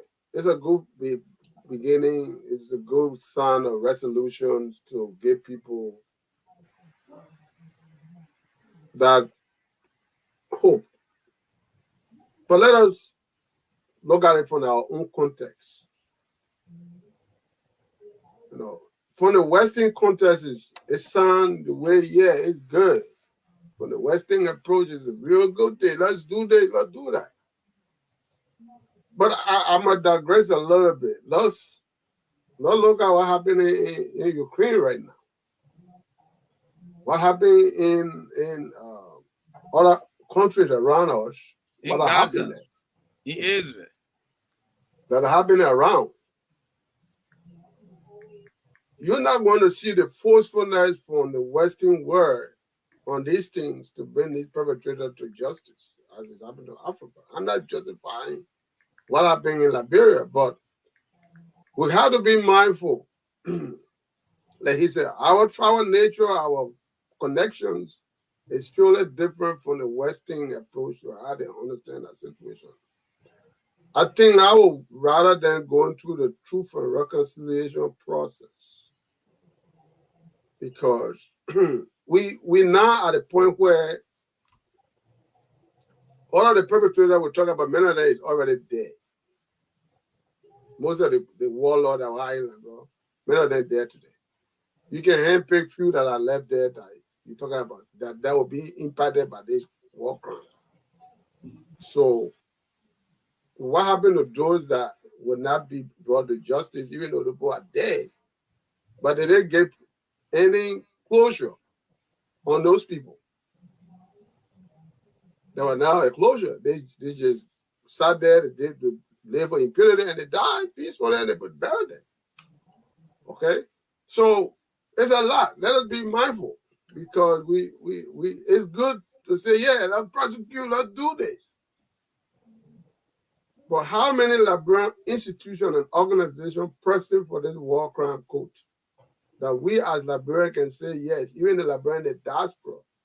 How many Liberian organizations have forthcoming in this process, or in Liberia today that we speak of, that say yes, that have sent a petition to the House, to the President, to anything? How many of them that you can think of right now as we speak?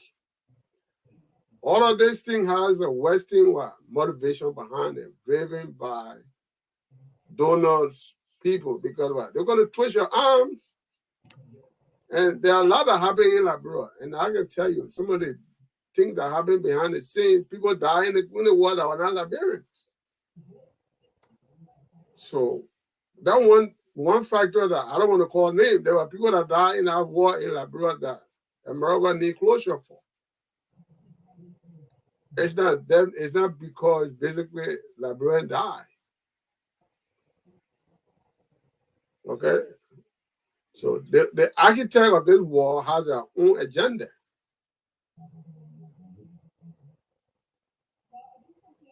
Thank you. Does that Thank agenda you. align with your what happened? Oh, I'm sorry. I'm sorry for interrupting. Go ahead. I thought you were doing a little like. Go ahead. Oh, okay. So that I know it's good. It's good to have. Don't get me wrong. We're gonna have the war crime court as we stated. It's gonna happen, but let us be mindful and look at, be careful, not to create another bottleneck in our process. Thank you, Mr. Boldad. Can you guys hear me? Yes.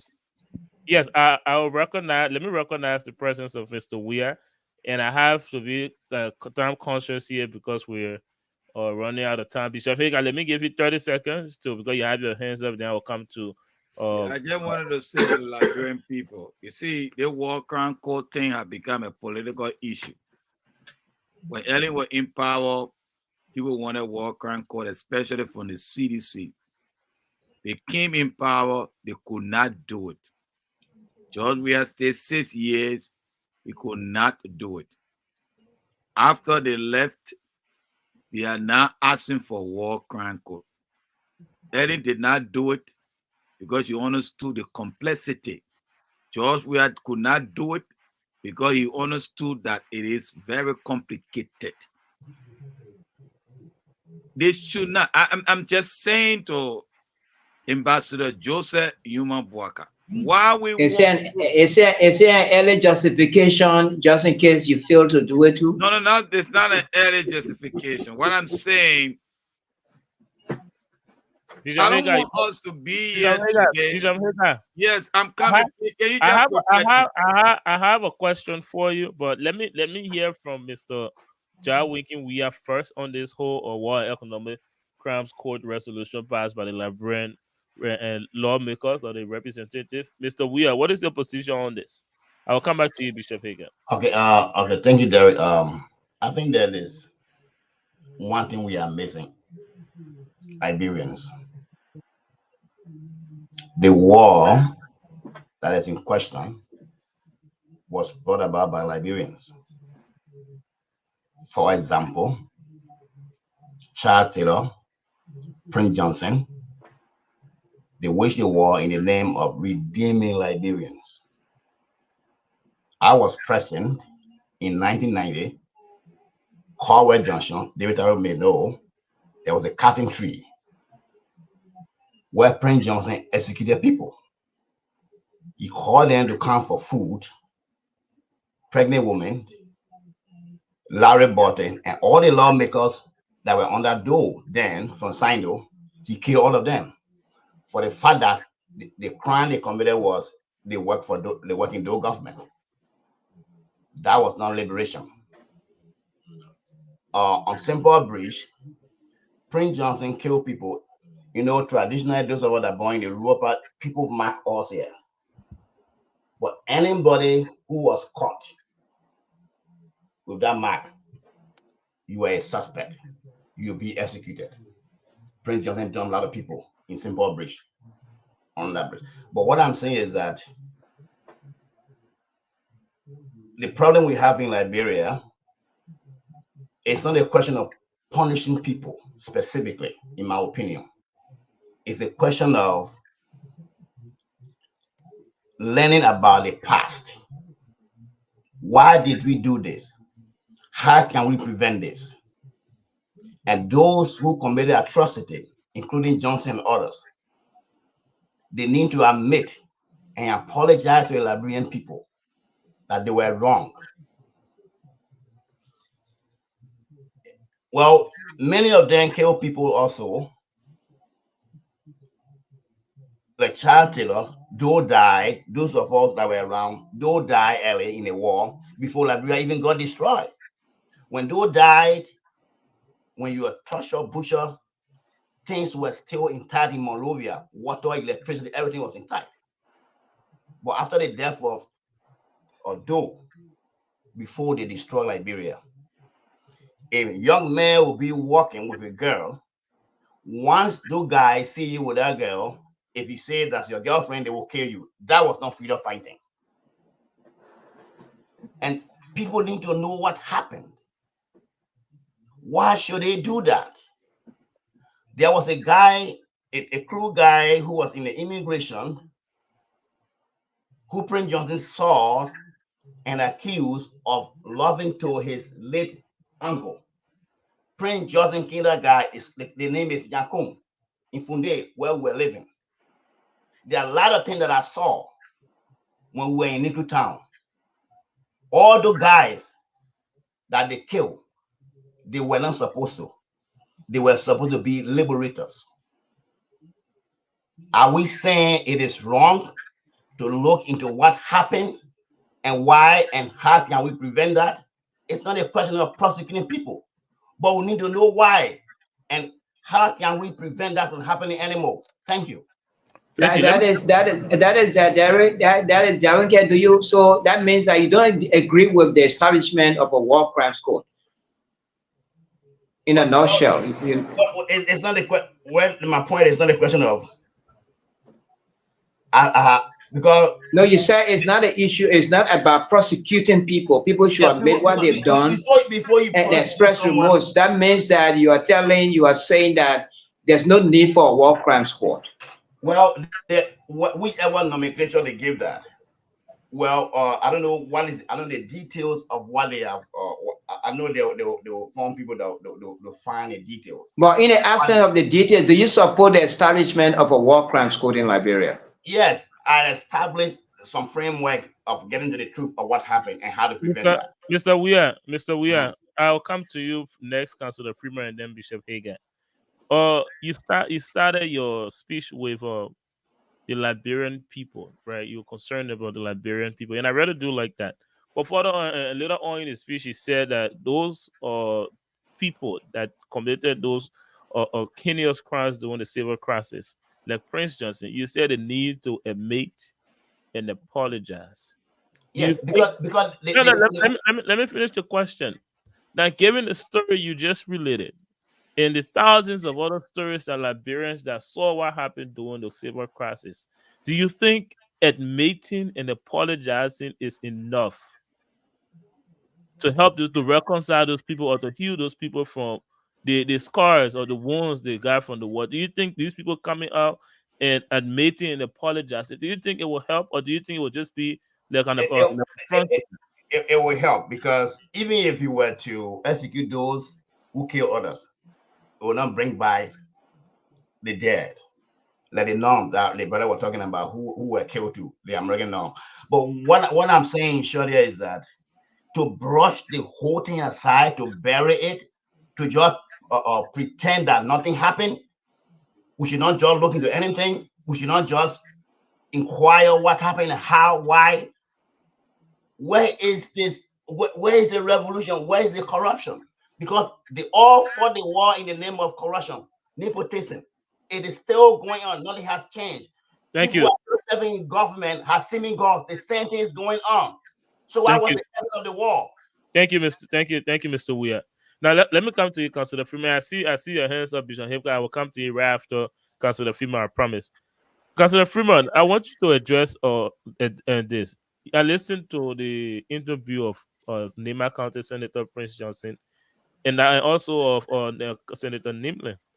Now, what you tend to notice in that interview when it comes to the conversation around the establishment of the War and Economic Crimes Court, there seems to be trying to instill some level of fear in the Liberian people, something to what Bishop Hager alluded to. But how would the Namibian feel when you take and you persecute Prince Johnson? How are they going to react? Now, I want you to talk about that, especially when it comes to reconciling the country. Should the Liberian people or think about the reactions of other Liberians that may not favor the warlords that are being persecuted? And also, given the history of the civil crisis and the reactions from it, for example, just recently when they put out this resolution from the House, I saw a comment on Facebook or somebody just like Mr. We are related their experience, and it's just said straight that man killed my X, Y, and Z. This man killed my relative. There were several comments on our Facebook thread like that. Now, yet and still, there are still Liberians that are not in support of the War and Economic Crimes Court. There are still Liberians that think that just a mayor or just decided to the Liberians, still decided to the people that were affected by these things, these atrocities in Liberia, will do the job. What do you make of that? I think it's important to note that the majority of the Liberian people are in favor of some form of court to hold people accountable. I noticed that Bishop Hagar talked about the TRC and Mr. Weir is talking about an apology. We already tried that. It's not sufficient. We have the level of impunity in Liberia today. There's a direct correlation with regards to the impunity we have, corruption, you see brutality on the streets of the country. There's a direct correlation between all of those things and the fact that there was a senseless war in that country that took the lives of over 250,000 people, somewhere within that number. And not a single person has been held accountable on a Liberian soil or by Liberians themselves. That speaks volume. Okay? So you can try and say an apology is going to do it. They were defending the people. We should forget it. The fact of the matter is, people lost their loved ones. And those people are still hurting. And by the way, the people that committed those heinous crimes, they continue to benefit from the loss of what they did. The likes of Johnson has become so wealthy in the country. Some of them are in government, enriching themselves, while the victims continue to live in abject poverty. Now, you tell me, you think reconciliation is a blanket amnesty? You think just because someone apologizes and we can say we reconcile, therefore that person should be given amnesty and be set free and say, go and live, Kumaya, we're all good? The idea is preposterous, to say the least. Think about it. Some of us experienced the war just like I'm sure most of you also did. Think about the depravity of what happened during that war.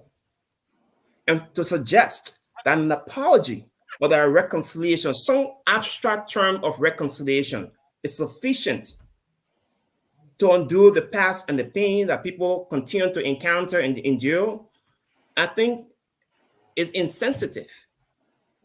Now, what the court is going to do is to ensure that A, we get to the root causes of what happened, and B, those that actually perpetrated the crime, the war crime. The Rome Statute, which is the whole idea of a war crimes court, recognizes that some people who themselves participate in the war were themselves victims. For example, the child soldiers. Those that are held responsible are those court that are most responsible for the atrocities. The generals, the top lieutenants, the leadership. Those people need to be held accountable. And until we do that, let me just say for the record, until we hold them accountable, we will continue to strive on this path of mediocrity and insecurity and poverty. Because think about it, what real investor you think is going to come in a country when that person does a research and say, well, these people committed all kinds of atrocity and not one person have been held accountable? If you were the one, Bishop Haggard, would you want to go and invest in that society? Now, Rwanda fought a war, but they had the similar thing that Sierra Leone actually did. They prosecuted those people who are mostly responsible in local tribunals, set up under the whole precept of a war crimes court. So I think it's imperative that we divorce ourselves from the idea that, what would the Nima people think? All these people seem to be wanting to have this preconceived notion that that person was actually doing something to benefit them or to defend them. No, defending one or defending someone does not give you the right to slaughter innocent people and kill babies. So I continue to encourage the president in this very public manner to do what the Liberian people truly wants from him, and that is to set up this court. People must be held accountable. Until we do that, I assure you, we will not move forward as a country. We have to do it. Thank you. Thank you. Let's hear from you, Bishop Hager. Yeah, thank you very much. I believe in facts. And one of the things that I really want my friend Freeman and the other Jawinkin to understand that there were events before the war actually broke up. Let's start from 1985, the Kuonwa invasion, and the replication on the Nima people, the number of people that were massacred, and all the things that happened. If we are going to quote unquote just talk about what happened in 1990 and not considering all the plethora of other issues, other things. Election was held free and fair. Election commission had result that was hijacked that led to the disintegration of Liberia into this chaos. Where do we start the investigation? During the 130 years of the Chewy Party government, where they massively inflicted human rights abuse on the native people, do we investigate that sector? Do we investigate what happened when Doe overthrew the Chewy Party? Do we call that an attack against a state? Where do we start from? What would be our approach? Because if we're just going to be looking at the 1990 war itself, I think you're going to be walking on some very dangerous and making some Liberians to be very, very offended. Because I would say my father had to change the name. We have a lot of human rights abuses during the 130 years of the Chewy Party administration. They did a lot of horrible things in Liberia. There were people, dead body found all over the place, in society horses, body part extracted, no investigation, nothing happened. So where do we start from? So based on the complication, and listen to me, when they met in Accra, those actors included statements like Amos Sawyer, when they look at all the issues Liberia faced, they said the best approach for reconciliation for peace is to create a TRC model. Now, if we are saying that the TRC model is not enough, all I can say to all of us is let educate our people, let it elect the right kind of senators or representatives, and they now will decide to make a new law and the president can sign it. But with this people, some of the people who are senators today directly, nobody going to shoot themselves in the legs. Nobody going to do that. People are in the Senate today. There are people see them as freedom fighters. And you may see them as criminal, and it's up to you. But everybody has an opinion on things. Everybody has a way of interpreting. When in Yekepa, a whole truckload of young children were taken and they were buried. They were buried alive. Do you think that they saw Prince Johnson to be okay? Prince Johnson killed people, and I know all the story you talk about. And those are heinous crimes. Prince Johnson should stand and admit and tell people if you have to be punished, you have to be punished. That's what it said in the TRC, that people like Prince Johnson should not come around power. Should not come around power because he did too much wrong to people. And I would stand with that, but the legislators did not implement that recommendation for the TRC. I believe as a true Liberian, while I want justice, I also want peace. I also want reconciliation. And where we are as a nation, I believe that if we are not careful in the discharge of justice, we can create other instability and we can go back to what we don't want. Thank you, Bishop. Thank you, Bishop Hagan. Let me come to you, Mr. Boda. And I think Councilor Freeman. And actually, let's hear from Mr. Weah first, and then I'll come to you, Mr. Boda. I'm sorry. Okay. I want to say two things. Like, let me address the bishop. Bishop, we all know what happened in Liberia. I was born in a jungle, rural part of Liberia, so I grew up in Liberia. Like, for example, when the election was coming, people say you came on power, you came on mine, you came on power, I vote for you.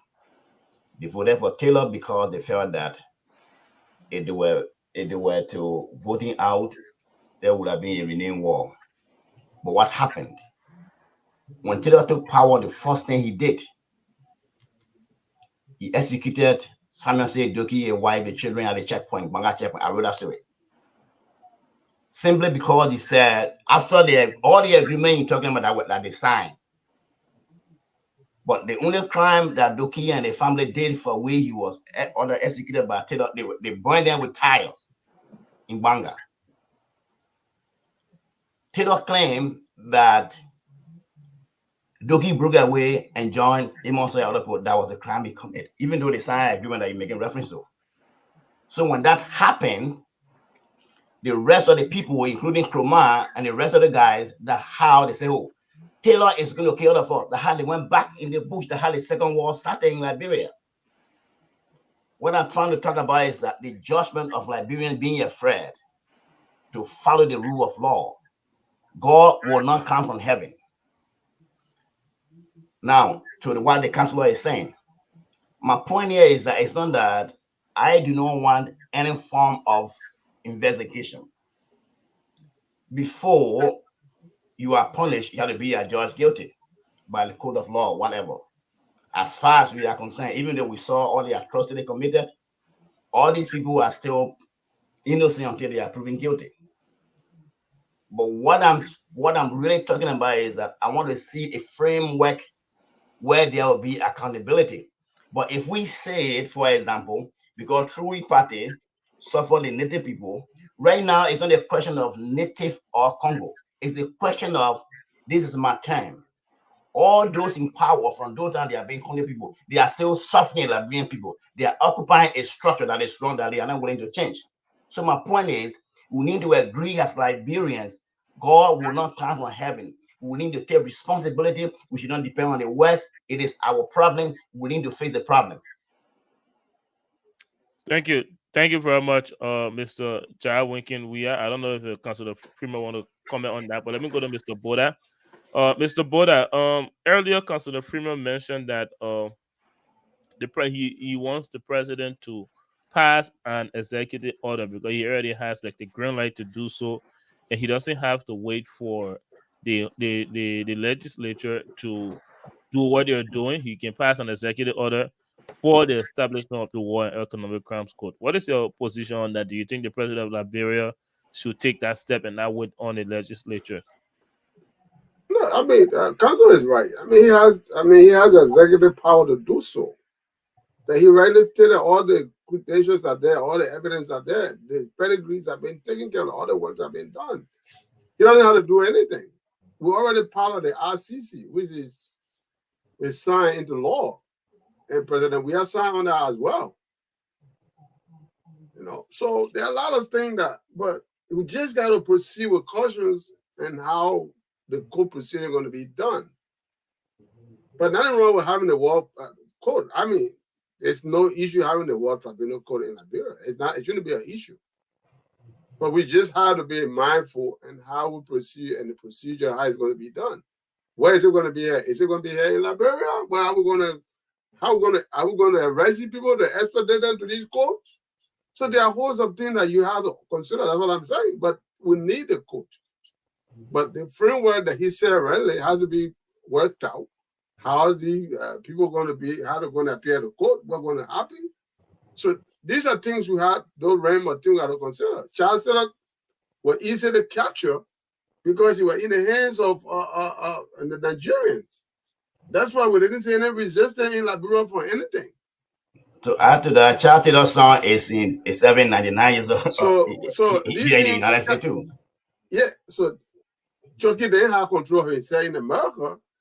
But these people are rooted in Liberia, and how are you going to get them out?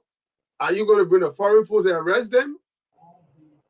So there are a host of things you got to consider because Prince Johnson is a sitting senator. He's an actor in the Liberian crisis. The other guy is also a sitting senator. How do you deal with that situation? How are you going to get them to go to court? Okay, so this is my question. Derek, am I allowed to ask a question? Yeah, you're right. There's a lot to consider, to compact, to deal with the situation at this point. Okay? Now, somebody earlier talked about the issue of executive order, which of course Councilor Freeman thinks is the right way to do, or one of the right way for President Bouakai to go. But instead of an executive order, is it not prudent to get all Liberians involved, for Liberians to make that particular decision of the establishment of a war crime court through a referendum?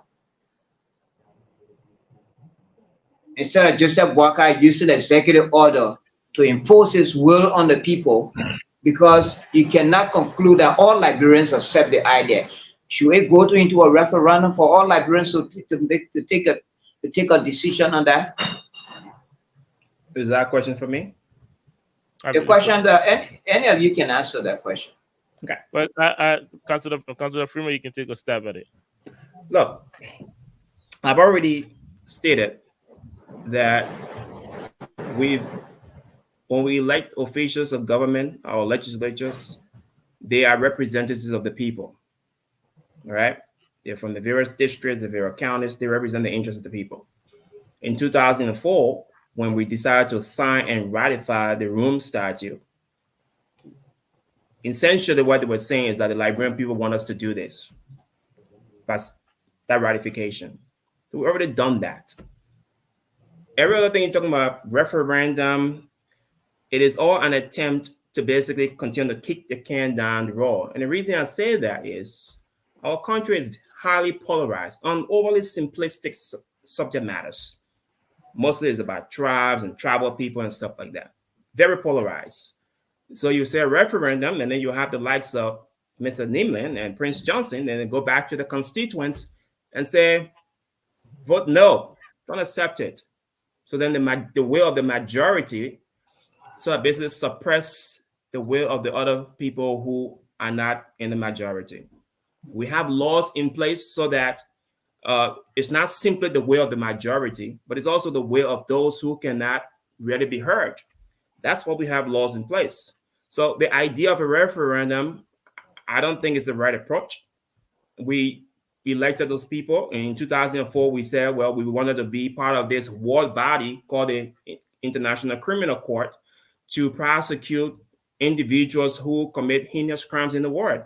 Look, I know somebody mentioned that, we shouldn't allow the white people to do it for us. But the fact of the matter is, when you talk about impunity and really crazy crimes, you realize that when people in leadership in African countries commit those kinds of crimes, oftentimes they're not held accountable. Look at the history. Look at the guys from Mali. Look at the guys from the DR Congo and some other parts in Sudan, things of that nature. But for the fact that Taylor was charged and prosecuted in The Hague, Taylor would have probably been walking around a free man. We have a history on our continent of basically not holding people accountable. So the reason of the establishment of the International Criminal Court is because the United Nations recognized that. The United Nations wanted to bring some semblance on prosecuting war criminals, because the fact is, if someone in some part of Djibouti or DRC commits a crazy crime and that person have a few people behind him supporting him, the government's not going to arrest them and prosecute them. We see in Liberia today, the likes of Prince Johnson is a senator. He's one of the long-lasting serving senators. So, look, I get the argument, but the fact of the matter is, we already are part of the International Criminal Court, and I think all the president needs to do is to actually sign an executive order to basically establish a war crimes court. Yes, before I take you, Bishop Hager, let me just highlight something, Bishop Hager, you said earlier, and ask Councilor Freeman based on that. Now, earlier, Bishop Hager said, we want justice, we want reconciliation, we want people that were affected or victimized during the war to be healed. But one thing that we're not paying attention to is the new challenge it will expose us to in terms of possible chaos, people that may not be satisfied with the result of the Truth and Reconciliation, the World Economic Crimes Code establishment. Now, the security implication of that decision, what do you make of it, and how can that be prevented? Because there might possibly be some type of chaos because we have a fragile peace in Liberia as we speak. But what do you make of the security implication, Councilor Freeman? Look, I was listening to Ambassador Van Bet, and she alluded to the fact that the stakeholders are concerned, they are aware of the fact that there are some individuals who are making incendiary statements Prince Johnson being one of those, and Mr. Neiman being another person, making all these insinuating statements and basically sending a caveat to basically intimidate witnesses and victims of that sort. We're not surprised these statements will be made. People are going to actually attempt to intimidate people, but there's a precedent already in place where individuals who have the ability to incite violence, that they will not necessarily be prosecuted locally. They could be prosecuted somewhere else. For example, we see people from the DRC and Mali and even Charles Taylor, who could have been prosecuted locally in Sierra Leone, but he was actually flown to the Hague, and he was prosecuted at the International Criminal Court. That same sort of approach can be taken with regards to Liberia, where the likes of Johnson and Nimley and some other folks who have the propensity to incite violence could be actually taken out of the local jurisdiction and be prosecuted elsewhere. All right, thank you so much, Bishop Hagar. You had a comment. Let me take you in I want to ask the counselor. The 1990 war started in Ivory Coast. Evidence are there that the Ivorian government really helped Charles to bring the mayhem on Liberia. The international court have never done anything to even raise persecution against the Ivorian government for abating a rebel incursion into Liberia. When Taylor was in power, the evidence are there that the Lur rebel used ammunition from the Guinea army, and they came to Liberia, they killed thousands of innocent Liberians. And in fact, in Liberia, there were weapons that were formed with the Lord rebel that have the American military mark on it. You as a lawyer, what do we do? Because it looked like the international justice you're talking about. Why is it that the countries around us that help to cause death to innocent Liberians, nobody say anything about persecuting them, but only Liberians? Okay, that's a good question. I made a point earlier that there are three fundamental bases on which, for example, the ICC prosecutor could actually pursue charges. One, by member state. And by member state, I mean you have to be a member state either by nationality or territoriality. In other words, either someone from within your country committed the crime, or if the crime was actually committed within your country when you're a member state. The ICC prosecutor can initiate prosecution that way. The second way the ICC can initiate prosecution is by referral from the UN Security Council. And then the third way is what we call sua sponte, by the prosecutor himself. The prosecutor can gather the evidence, and if the prosecutor feels there's probable cause for prosecution, then they will initiate prosecution. Three main reasons. But more importantly, or equally important, there are only four categories of crimes that the ICC can prosecute, or the International Criminal Court can prosecute: crimes against humanity, crime of aggression, war crimes, and I think that's it, the four crimes. So with regards to your question of why are they not going after the likes of Ivory Coast, perhaps Ivory Coast is not part of the ICC, but more importantly, Liberia became a part of the ICC only in 2004. And if Liberia truly feel that someone in Ivory Coast actually committed a crime, then refer that person to the UN Security Council. No, Sierra Leone did the same thing. Charles Taylor was actually former president of Liberia. He was a Liberian. When Sierra Leone recognized the fact that Taylor actually committed atrocities in their country. So what they did was they entered into an agreement with the United Nations, and through the United Nations effort, the UN Security Council referred Taylor for prosecution to the ICC. If the Liberian government have evidence that someone within Ivory Coast actually play a major role in the war in Liberia, refer that person for prosecution. Thank you. Let's hear from you, Mr. Jawinkinwia. Okay, I wanted to bring something to the attention of the bishop. Remember, Charles Taylor was director of GSA on that door, and he stole, I think it was alleged that he stole $10,000 and was arrested here in prison and detained in Massachusetts. He was supposed to be sent to Liberia for prosecution. But who knows? Instead of being sent to Liberia for prosecution, we were told that he broke jail from Massachusetts and started war in Liberia. What I try to bring out is that all the things that is happening in Liberia are Liberian themselves.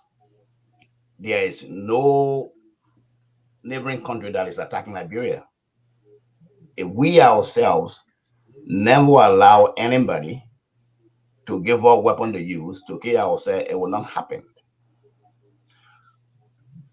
If you like, you blame even the United States. I see people blaming the United States, blaming the West, blaming all of this stuff. But we make our decision. We make the choices of what we want for ourselves. Our resources are controlled by ourselves. We decide how to use it. The people we elect is our own decision. So instead of blaming, this is Liberian own problem. We need to fix it. We need to figure out how it can work for Liberia. No solution will fall from heaven. The West will not give you solution. They can suggest, but what is feasible for us? That's what we need to focus on. But I also disagree that we should just ignore what has happened. We should just pretend that nothing happened. Yes, Chucky is here in prison. All those that are in Liberia, do we still have to wait for the international community to do everything for us? Why are we a sovereign nation? If corruption, we say we are sovereign. But it's time for us to take action, then we look up to the international community. When are we as Liberians going to take things to do for ourselves? That's my question. Well, you always, for me, I believe you want the best for Liberia. We have so many challenges that limit our ability to do certain things for ourselves. The reason why I say you wanging we are. We have a nation where budget is $800 million. You know what $800 million is? Even the school district that my children go to, Upper Davis School District, are almost $600 million budget. For a whole nation, 800 million is a disgrace. So we don't have the resources. We need to admit that we just don't have the resources. Do we have the will that we're supposed to do? Do we have the will? It's the beginning. Yeah, the willpower, the will have to start. It's not going to happen 50 years. To be honest, it will take more than that because we have to really do a couple of revamping of so many institutions. I really want to close on this war crime court issue. Before you do that, can I ask you a question? Yes. Because I'm not quite clear on your perspective on Prince Johnson. On one end, you've referred to him in the Nimas people perspective as a freedom fighter, but I haven't heard you refer to Prince Johnson as a warlord. What is the view of him? Do you see him as a freedom fighter or a warlord? What? I am not the judge. Prince Johnson committed. I'm not asking the judge a case. Crime. It was in the sense of what we saw in Liberia, in Monrovia. I was there when Doe was killed. I saw so many innocent lives lost at the hand of Prince Johnson. The main reason why I left Liberia, it's not that I wanted to leave, but when I saw so many innocent young people, young boys being killed for little or nothing, especially when they go look for food at the port and they are coming with their little plastic bag. Prince Johnson coming, his pickup, he sees somebody with plastic bag, he called them, oh, why you getting it? Why you losing the play? Boom, boom, and kill people. That's what made me to leave Liberia. I tell you today. Even though you looked at the whole port. I also want to like when I look at what's happening, where the whole nation of Israel is being called collectively traumatized. If you went to Israel today, you would be very surprised how the Jewish men would even see you, because everybody's afraid. So during the war, the people were traumatized So many things were going on. So when people are traumatized, they're very difficult to make sound decisions. You know, I want to be honest with, you know, when you are in a very life and death situation, your behavior can be rational. So Prince Johnson committed a lot of crime. He's a warlord, but I'm only speaking. I want What should we to do? see how you interpret it. I've heard a lot of and I've listened to a lot of Nima people. Let me lay the premise for you, Bishop Hagar. Yeah. If I mention this name, there is not an adjective that you haven't used. When I mentioned George Weah, I know your position on him. He used literally all of the adjectives to describe George Weah. But guess what? Almost half the population of Liberian people feel that he's supposed to get him a second term. Now I mentioned another person that Prince Johnson. In Nima County, he's highly celebrated. Around Liberia, not so much. How would you describe him? He's a Freedom warlord fighter? to many Liberians. He's also considered to be he's a warlord to us. Those are not for Nima, he's a warlord. But for me, listen, if you want me to just put myself in one narrow box, I'm sorry, I can't do that. I have to speak objectively. I'm speaking from what I'm hearing, what people say. It's my responsibility to listen to everybody. That's what I do as a man. I listen to everybody. If I got a minister to people for Nima, I got to understand what they are saying. So Nima people believe that freedom fighting for them. Not all. Not all, but many Nimadians believe that I have the right to say. Yeah, you say you wanted to close out on this World Economic Crimes Court conversation. Let me give you the opportunity. One of the best journalists ever in Liberia, Tom Camara, wrote a book. I think I've forgotten the title, but that book really touched me. And I believe that if every Liberian will go back to what Tom Camara said, I think 1998 or 99, he came out with that book. He laid on so many, he did a research on how we can address impunity, how we can bring about reconciliation, how we can help our country. I believe that book need to be read by all Liberians. Let's have a conversation on this and let's move forward. We got to bring closure to this war thing. It's continuing to hurt Liberians. We want people to have closure. We want the nation to move forward. We want economic prosperity. In the Ivory Coast, I will use Ivory Coast. I was just there last year. If you go there, they fought war. They killed thousands of Ivorians. But let me tell you today, the Ivorians, those who committed crime, they are working with the government and their country is moving forward in prosperity and development. They decided, they said, we made a mistake. We are going to let go. The president, Babo, and his people, Babo is there right now. He's free and he's okay. All the other people are working. They decided to say, listen, peace and reconciliation and development is more important for us, where we're living for as a nation. Ouattara, they say he brought the army, he brought the rebel group. That's not like Ivorian died. But Ouattara is the president today. What he's bringing? Massive development. So what do we do? Paul Kagame from Rwanda, he fought, he killed thousands of Rwandans. But today he's the president, and he's moving forward, the most developed country in Africa. So as Liberians, I need for us to decide what is very, very important for us as a nation. If you ask me today, I want justice, I want reconciliation, I also want development. Whatever will help us, let's go for it. Thank you. Thank you. Thank you very much, Bishop Hagar, and to all of you panelists for your contribution. Unfortunately, we don't have time to talk about Executive Order 126 and 125 that were recently passed by President Jose Yobam Boakai. But we have time for a very short break. When we come back, we will be taking your final remarks on this episode tonight, and then we'll draw the curtain to this episode.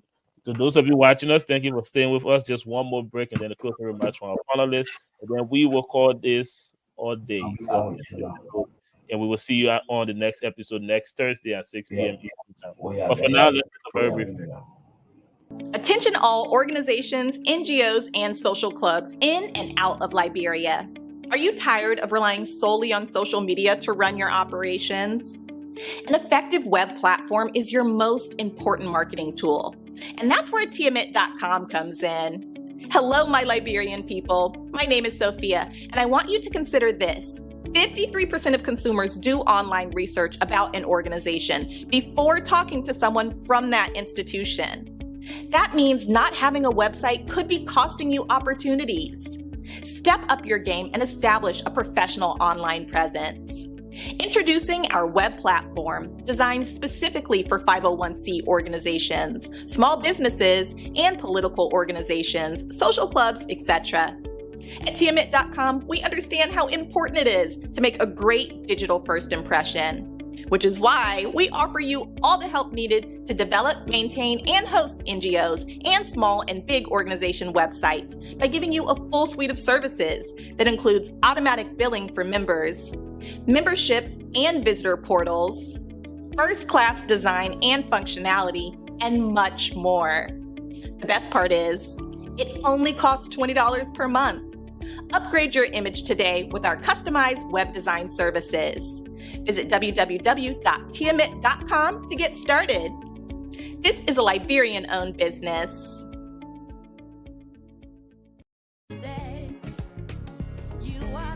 Well, good day, good morning, good evening, wherever you are. This is Bishop Elmos Hager.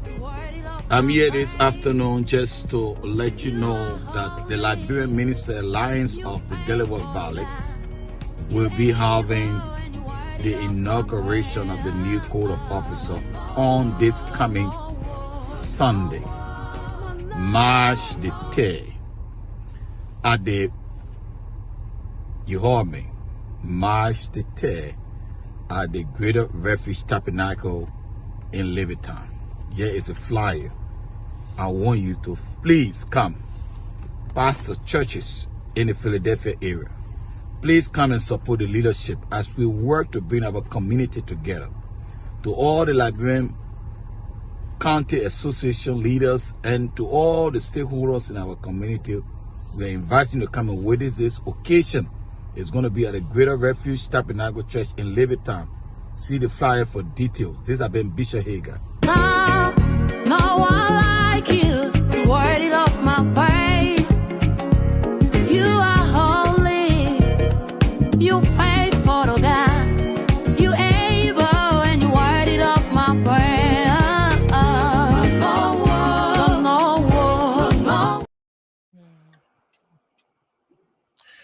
Welcome back, ladies and gentlemen. Thank you for staying with us this far on episode 9, season 5 of the Hard Zone, and we are at the very end of the show tonight. We just have the closing remark from our panelists, and then we will bid you all a pleasant good evening.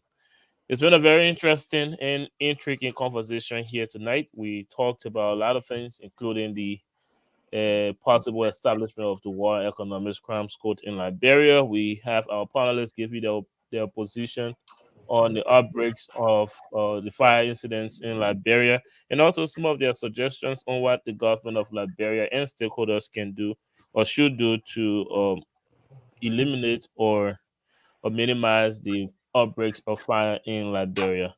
So with that being said, I would now like to go over to our panelists individualists to give us their closing remark on this episode. I'd like to start with you, Mr. Ja Winkin Weah, and then from there we will take Bishop Haggard, Councilor Freeman, and I'll take you last, Mr. Border. Mr. Okay, Weah. Thank you, Derek. Thank you, fellow panelists. Fellow Liberians. Liberia is for all of us. Nobody is going to fix Liberia. The problem in Liberia is created by Liberians. Even though we're going to ask for help, but we ourselves have to be serious to bring about change. Our attitude, because what we have been doing has not worked. Why should we keep doing it? On the question of impunity, it's killing our country. So we need to do away with the idea that we are all the same.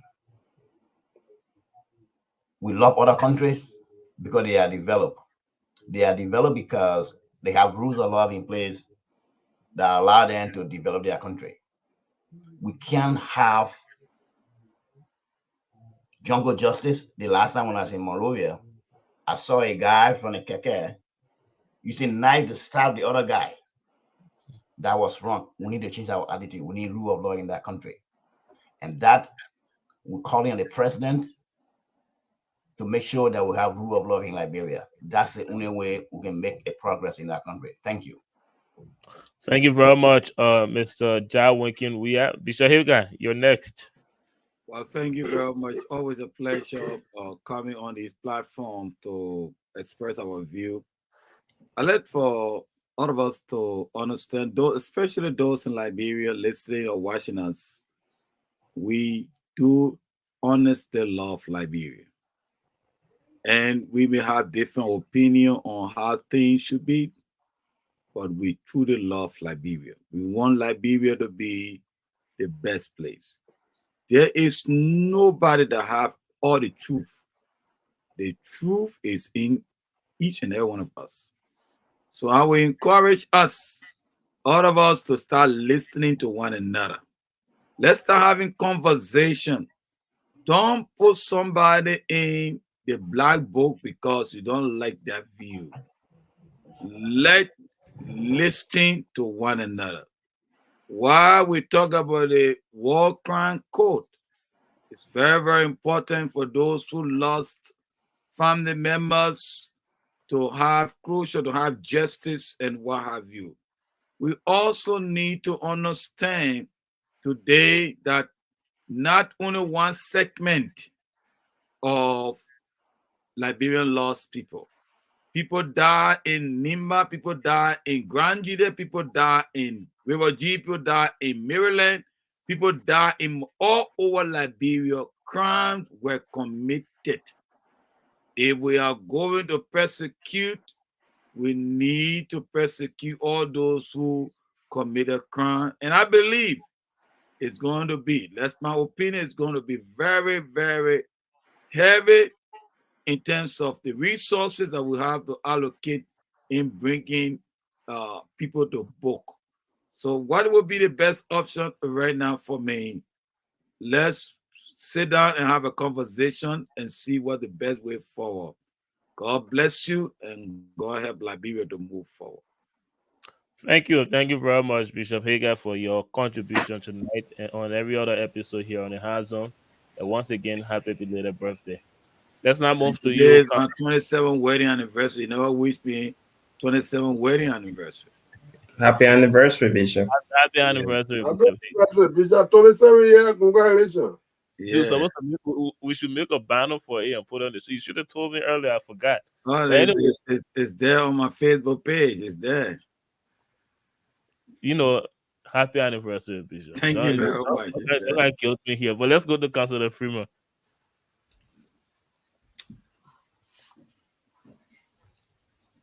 My final word is to the Liberian people first and foremost, and that is, as a country, we've gone through a lot. As a people, we have struggled. The Liberian struggle is a serious one. It's one where young boys go to sleep hungry, young girls are victims, mothers watch their children go to bed hungry. Parents cannot afford to pay their children's tuition. And all is because of the issue of corruption and impunity in the country. We need to begin the process of adhering to the rule of law. And we can begin that process and continue to enhance that process by the establishment of this legal framework that is intended to hold people accountable. I know there have been concerns about maybe hostility might ensue from that, but I believe that the greater number of Liberians will not be susceptible to any more hostility. But what we need to do is to rally around the president and encourage him and perhaps mandate him to do the right thing, set up this court, hold people accountable. On the issue of Bishop Hager mentioned funding, I don't have a single doubt in my mind that Liberia will not even spend any of its money. Our international partners are willing to provide the funding United Nations is willing to do so. The United States is willing to do so. All we have to do is to exercise the will to hold these people accountable. Those that committed some of the most heinous crimes in the country should not be allowed to just go with disregard to the fact that they've committed something really, really wrong, and they need to be held accountable. So we need to do that. I encourage President Bouaga to continue to work in the interest of the Liberian people, particularly as it relates to the issue of war crimes court. Thank you. Thank you very much, Councillor Freeman, for your contribution on this episode and every other episode, and more especially the legal checkpoint you write on this show as well. Mr. Boda, let's hear you last and for your closing remark. Well, thank you. My advice to Liberian tonight in this public manner and this airspace is that I urge them to let those actors, the warlord or whoever the leader have been, let them go to the court and defend their characters. Under the banner of freedom fighter, they came to the land to redeem their people. If it is indeed under that light that they fought for, they can go and plead their cases. And let them not use fear tactics. Don't be intimidated by those fear tactics. But I think we need to have closure. And it is about time. It's long past. But let us be steadfast. Stop pointing finger at people. Let those people go through the process and have that day in court. Just not the war crime, the economic piece of it. There's a lot of things that have been done to Liberians. Our political leader has squandered a lot of money. That also needs that we didn't talk about tonight. But have an open mind, let these people have that day in court. And they cannot intimidate the vast majority of Liberian people. So I hope that we all will work together and not be used by anybody to support our motive. And support your president and your legislatures because you elect them. Let's have a closure on this, and that's my final words to all of us. Thank you. Thank you. Thank you. Thank you very much, Mr. Boda. Thank you, Councillor Freeman, Bishop Hager, and the other panelists that were on but left us early, Mr. Jai Winkin Weah, for your contribution tonight on this episode. And those of you watching us, thank you as always for your support watching this program. The female contributor ran away. They didn't run away. They have. I'm not going to respond to that. Thank you. They will be here next time. Thanks to all of you panelists and to you viewers and for your support. We will be back here next Thursday at 6 p.m. Eastern time. But until then, have a pleasant good evening and good morning to all of you. All right. Thank you very much. Bye-bye.